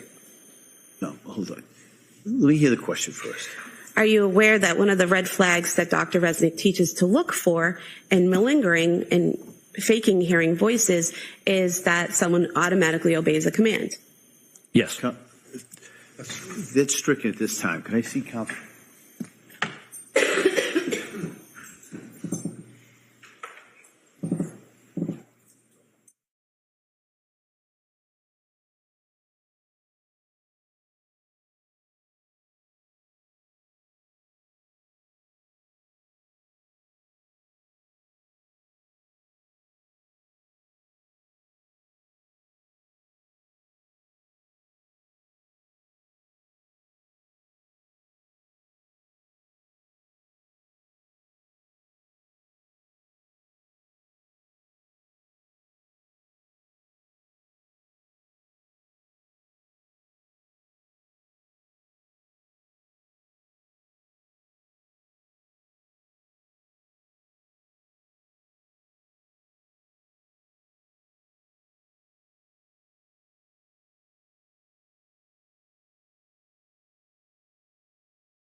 Members of the jury, that last answer, I think, as I said, was stricken. Okay? Yeah, come on. Thank you, Your Honor. Now, you were asked about trying to do collateral interviews with the defendant's family, correct? Yes. And you had requested of our office to make arrangements to interview the defendant's parents and her sister, correct? Yes. Were you aware that an email was sent to, were you aware that a phone message was left for Paula Musgrove asking if she and her husband would be willing to meet with you on June 11th, 2026, and that they did not return the call? That's my understanding. And are you aware that an email was sent to Allison Ozga, the defendant's sister, requesting that she meet with you, and her response to that email was, "I am awaiting a response from Kevin advising me on participating in Dr. Sackhoff's assessment. I will respond once I speak to him." Were you aware of that? That was my understanding. And were you aware that she did not respond after that? Correct. I have nothing further. Thank you. You weren't aware that Kevin was on a month-long federal trial during that period of time either, were you? That'd be me. Is that a question? Yeah. Can you repeat it? You could say, maybe get a little closer to the microphone. I had problems. Aware, sir, that during the time that Ozga, her sister, said she's waiting to hear from Kevin, and I'm the Kevin, that I was on trial on a month-long federal case out of my office. You didn't know that, did you? I did not know that. Did you ever think to call me directly or at my secretary, my office manager, to ask about me reaching out to these people? No. That's all I have, Judge. Thank you. Anything else? No. All right, thank you, Doctor. Thank you. Thank you.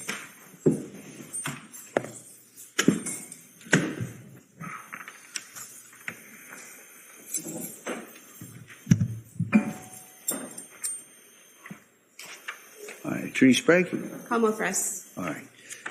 So, members of the jury, the Commonwealth has now rested their rebuttal case.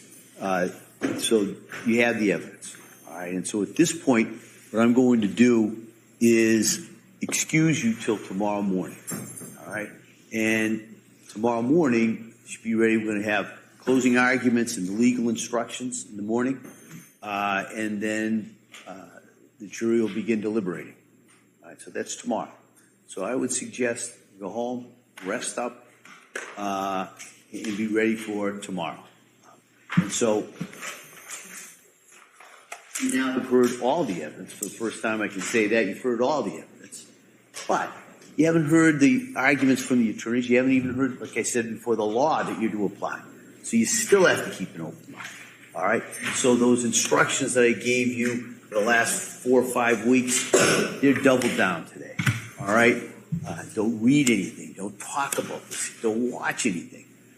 Don't discuss this with anyone. And keep an open mind. All right? Come this far with that open mind. Bring it with you tomorrow. All right? And so get a good night's sleep. I look forward to seeing you tomorrow. And we will get as soon as we can. Sometimes there's a little delay when we get to this next section. So we'll try and get you out here as soon as we can tomorrow morning. But if there's a little bit of a delay, as you probably already know, it's probably on me, right? But we'll try and get you out here as soon as we can, get you right back into this. So again, thank you so much for all your work, all your commitment, all your dedication, and I look forward to seeing you tomorrow. Okay. Court, all rise, please. Jury, no person on the check.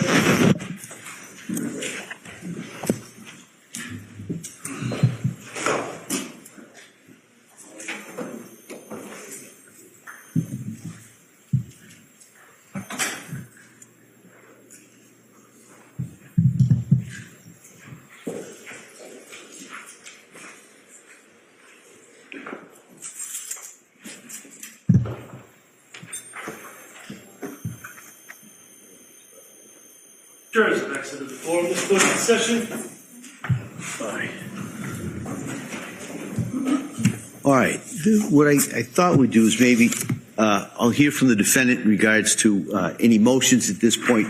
Then we can take a break, probably till about 2:30. Come back to the charge conference. Before you leave, I have that draft so you could impose on your lunch hour. You could be looking at my instructions. With that, Mr. Reddington. Yes, Your Honor. I know it's not crafted by learned hand, but nevertheless, I did file a motion for required finding that I have to renew. So I'm renewing it and waive argument. Okay. We'd object to the motion. All right. All right. The motion at this point is denied.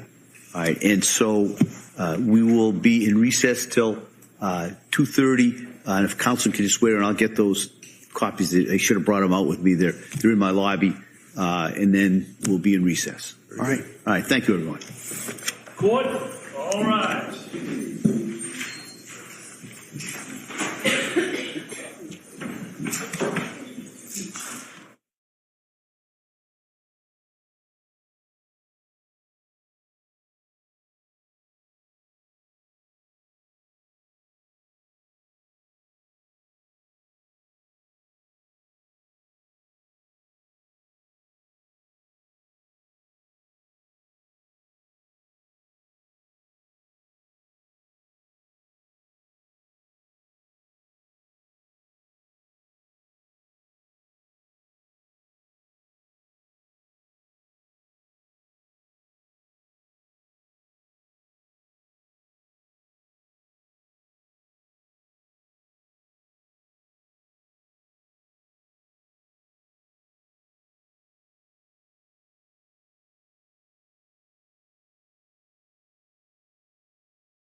Return back to the trial of Commonwealth versus Lindsay Clancy. All parties are present, excluding the 18 jurors.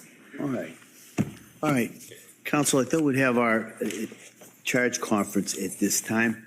Everybody get a chance? I know you just got them about an hour ago. So in regards to the draft that I gave, I know I got one set of proposed instructions from the defendant. Does Commonwealth have anything you wish to offer? We don't have to motion, but we just do have a few comments and a. Sure, that's kind of what I expected. I know everybody's been on trial, so I thought that's kind of why I thought I'd give you the draft and we could just kind of walk through it. So my thought would be to first go through the Commonwealth's position, and then I'll hear from the defendant. Attorney Buckingham. Thank you, Your Honor. In relation to your proposed your draft instructions, I think that Your Honor's instruction regarding criminal responsibility is pretty much the cut and paste of the model instruction. So overall, there's no objection to it. However, the Commonwealth would just like to put on the record that we don't think that voluntary intoxication, the 3 points that were added in to Your Honor's draft are necessary, and I'll just cite to the Commonwealth versus Brown, 449 Mass 747, it's a 2007 case, where it says that an instruction on voluntary intoxication is not required absent evidence of debilitating intoxication. Such evidence must support the inference that at the time of the killing, intoxication impaired the defendant's ability to form any requisite criminal intent.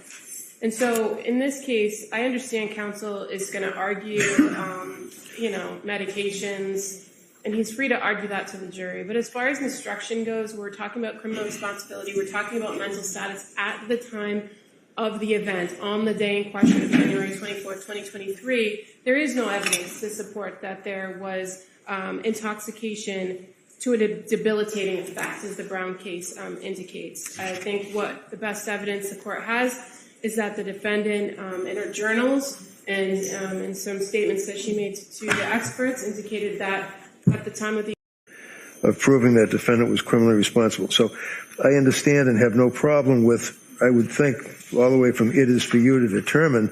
My only question is in reference to where you put in the phrase about mental disease or defect does not include an abnormality characterized only by repeated criminal conduct. I don't think that that's based on the evidence, so it might be hypothetical, but I just will not have that in. Next paragraph, if the Commonwealth has not proved to you beyond a reasonable doubt defendant was not suffering from a mental disease or defect, then you must consider whether, as a result of mental disease or defect, the defendant lacked substantial capacity either to appreciate or the wrongfulness of conduct or conform. That's a fair statement of the law. To establish that the defendant had substantial capacity to conform her conduct, the Commonwealth must prove beyond a reasonable doubt that any disease or defect that may have existed did not deprive defendant of her ability to behave as the law requires, that is, to obey the law. And then you do indicate that that would relate to the word appreciate, understand, more than merely to know. And then criminality, and then you do get into means the legal significance of conduct, and wrongfulness means the moral significance, which is fine. I would ask that on the next paragraph you add in before wrong in the second sentence, Commonwealth must prove that the defendant knew and understood that her conduct was illegal or it was, and I would ask that you put in there morally wrong in front of wrong. And then the rest of that paragraph is fine from my point of view. Last sentence, the court notes, defendant must have been able to realize in some meaningful way that her conduct was illegal or wrong. And again, I would just ask that you would insert the word morally wrong. That paragraph is fine. Roman numeral 2. A defendant's lack of criminal responsibility must be because of a mental disease or defect That's fine, but then the court says all that you need to determine, and I just would ask respectfully that you delete the all that you need to determine. It seems to kind of, and I know that's in some of the instructions, but I think it kind of dilutes the gravity of the issue for the jury. It's almost minimizing the burden for the government, and it's unnecessary, so I would ask that that go out. And then you could say the jury has to determine the issue and then go into the rest of the instruction as you put it, rather than saying all you need to determine. Further in that paragraph, where defendant lacks substantial capacity to appreciate. Again, that's appreciate the criminality or wrongfulness of her conduct or to conform her conduct to the law solely as, okay, voluntary intoxication. Believe it or not, after 5 weeks, I think we agree. I would ask that the court not instruct on voluntary intoxication. I appreciate the fact that looking at the model charge, and I know when Your Honor is using that as a guide, they do make reference to voluntary intoxication. I just don't see that there's any evidence here of voluntary intoxication that would trigger a pre-existing mental disease or defect. I don't see that there's any issue such as a lot of the cases, as you well know, when you're dealing with a defendant who's snorting cocaine or shooting fentanyl or smoking weed. I know the recent case of Commonwealth versus Aldo Dunphy, D-U-N-P-H-E, is a guy that had a marijuana psychosis, dependency, and we don't have any of that here. We just have prescription medications that were provided to the defendant. So I would ask that the court not reference voluntary intoxication. I would ask, going down to Roman numeral. So would you ask, Roman numeral 2 on page 2, not give? Yes. And Commonwealth, that you would be in agreement with that? Yes, but I think 2 also follows with Roman numeral 3. We haven't got to 3, so I want to make sure that I just kind of want to make sure as I'm going through this, it's kind of dense, as am I sometimes. Yeah, it is. So I just wanted to make sure. So Roman numeral 2, both parties are of the position not to give based on the evidence as it's developed. Correct. Okay. Yep, all right. Thank you. I'll consider that. I'll strongly consider that. All right. And then, so that takes us to paragraph 3. In paragraph 3, if I'm not mistaken, I did skim it pretty quickly. I think it does also reference voluntary intoxication. Yeah. And here you're specifying prescription drugs, and if the defendant knew or had reason to know that her intoxication would trigger or intensify a mental disease or defect. I don't think that the evidence supports that. I agree with the Commonwealth. I would ask that Roman numeral 3. Right, so by agreement, nobody's requesting paragraph 3, correct. And I'm highly likely not to give that. All right. 4 is fine, Judge. Roman numeral 5. 4 goes to the same thing. It's just a reiteration of the final. So so that would go out. Yep. 4 is kind of a trailer to 3. Okay. Roman numeral 5 is okay. Paragraph 3, 4. Okay, so again, if I may just say, without skimming them now, anytime it's referencing voluntary intoxication, maybe that could be deleted. Because I see in paragraph 4 on Roman numeral 5 on page 3, it does reference again for voluntary intoxication from prescription drugs and that type of thing. So that would go out. Paragraph 6, talking about in the event that the defendant is indeed acquitted by reason of lack of criminal responsibility. I know the court has the obligation to instruct the jury as to what potential ramifications would flow from that. I believe that's a fair statement of the law. Instructions on murder in the first degree, deliberate premeditation, cruelty and atrocity, those are all fine. Second degree, that's fine. Involuntary manslaughter, I do think certainly the facts as presented and the evidence does justify the instruction as the court. Let me hear you. What's the argument in regards to the involuntary manslaughter? Well, the argument regarding the involuntary manslaughter is clearly that the defendant intended the conduct that resulted in the death of the deceased, and the conduct in the event that it was not such that her conduct was as a result of her suffering from a disease or defect, intentional, premeditated, and intended to be cruel and atrocious, that would reduce it down to manslaughter, and it would most certainly be wanton or reckless. I will be addressing voluntary as well, but I think it's clear that on the evidence that if the jury determines that defendant committed an act, defendant, as a result of the act, the victims were indeed died, that there's a high degree of likelihood that substantial harm would result to the individuals as a result of the defendant's conduct, but yet we're not talking about a disease, a defect that rises to the level of not guilty by reason of lack of criminal responsibility. You would then revert to, or default, if you will, to the standard of wanton and reckless conduct. And we know that wanton and reckless conduct under the Lansky case, basically if a defendant does an intentional act that is not just negligent, it would have to rise to the criminal standard or the criminal level of being wanton or reckless. So I think that would, in fact, justify an instruction on involuntary manslaughter. If you want, I can continue with the voluntary manslaughter that I would ask the court to instruct. And that would relate to the issue of diminished capacity. I know the court is very familiar with Commonwealth versus Gould. I believe it's 300 Mass 672. Supreme Court decision, Patterson versus New York, that talks about evidence of a defendant's emotional or intellectual or mental state of mind that does not rise to the level of lack of criminal responsibility, but it could certainly rise to the level of extreme emotional disturbance, that would be manslaughter, not murder, and that would be under and consistent with the United States Constitution as well as the Massachusetts Constitution, because in addition to Commonwealth versus Gould, we have case law, as I know Your Honor is aware, that talks about diminished capacity. It talks about mental disease or defect.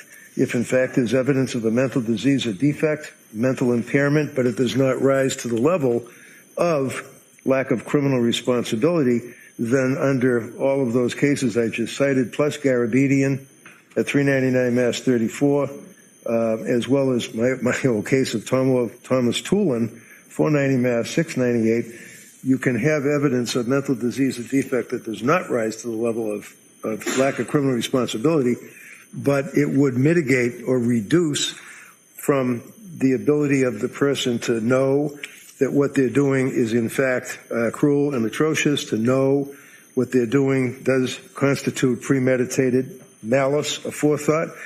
We all know what the concept of malice is. You get the three prongs of malice. There's no doubt that mens rea is important on the concept of malice. And if a jury says, well, look, the evidence is that she was going to these doctors, that she was getting prescribed medication, she was taking the medication, she was in a postpartum depression stage.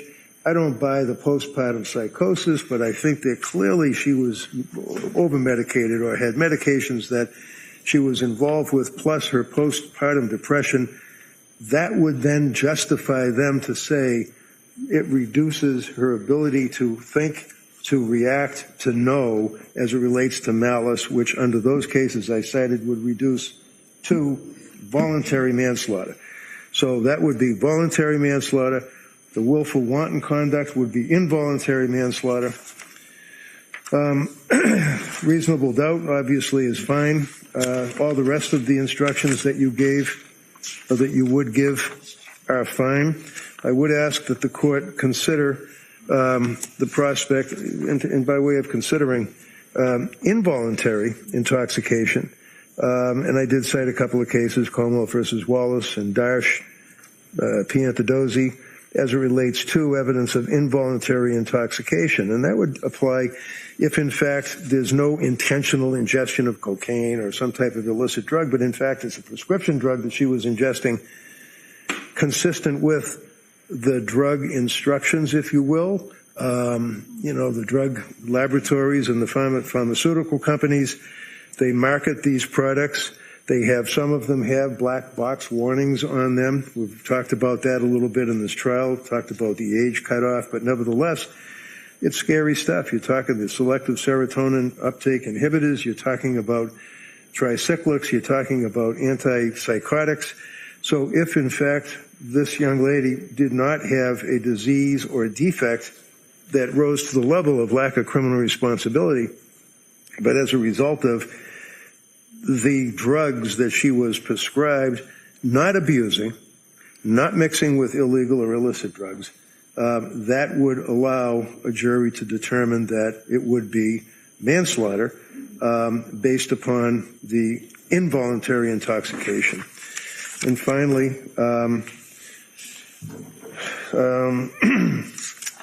I would ask that the court entertain giving a Bowden charge in this case. We know that the case law under Commonwealth versus Bowden allows the court, upon evidence presented to a jury, of inadequate police investigation. Because if you recall, way back in the day on this case, I did move for a bifurcation, and my argument to the court was that defendants in lack of criminal responsibility cases are really hogtied, if you will, because to have the lack of criminal responsibility, you have to admit involvement in the crime, but yet when you're trying the case with lack of criminal responsibility, the government still has the burden to prove to a jury beyond a reasonable doubt that the defendant is guilty of, based on the evidence, that particular crime. And if there's evidence of a police investigation that is deficient, a jury does have a right to consider that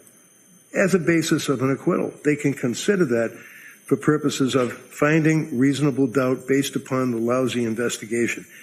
In this case, it wasn't just a lousy investigation. It wasn't even an atrocious investigation. It was no investigation. In this case, Judge, the police, I think we all would agree, even the government, they basically accepted the fact that she strangled the kids are in the basement, she's guilty, and we move on.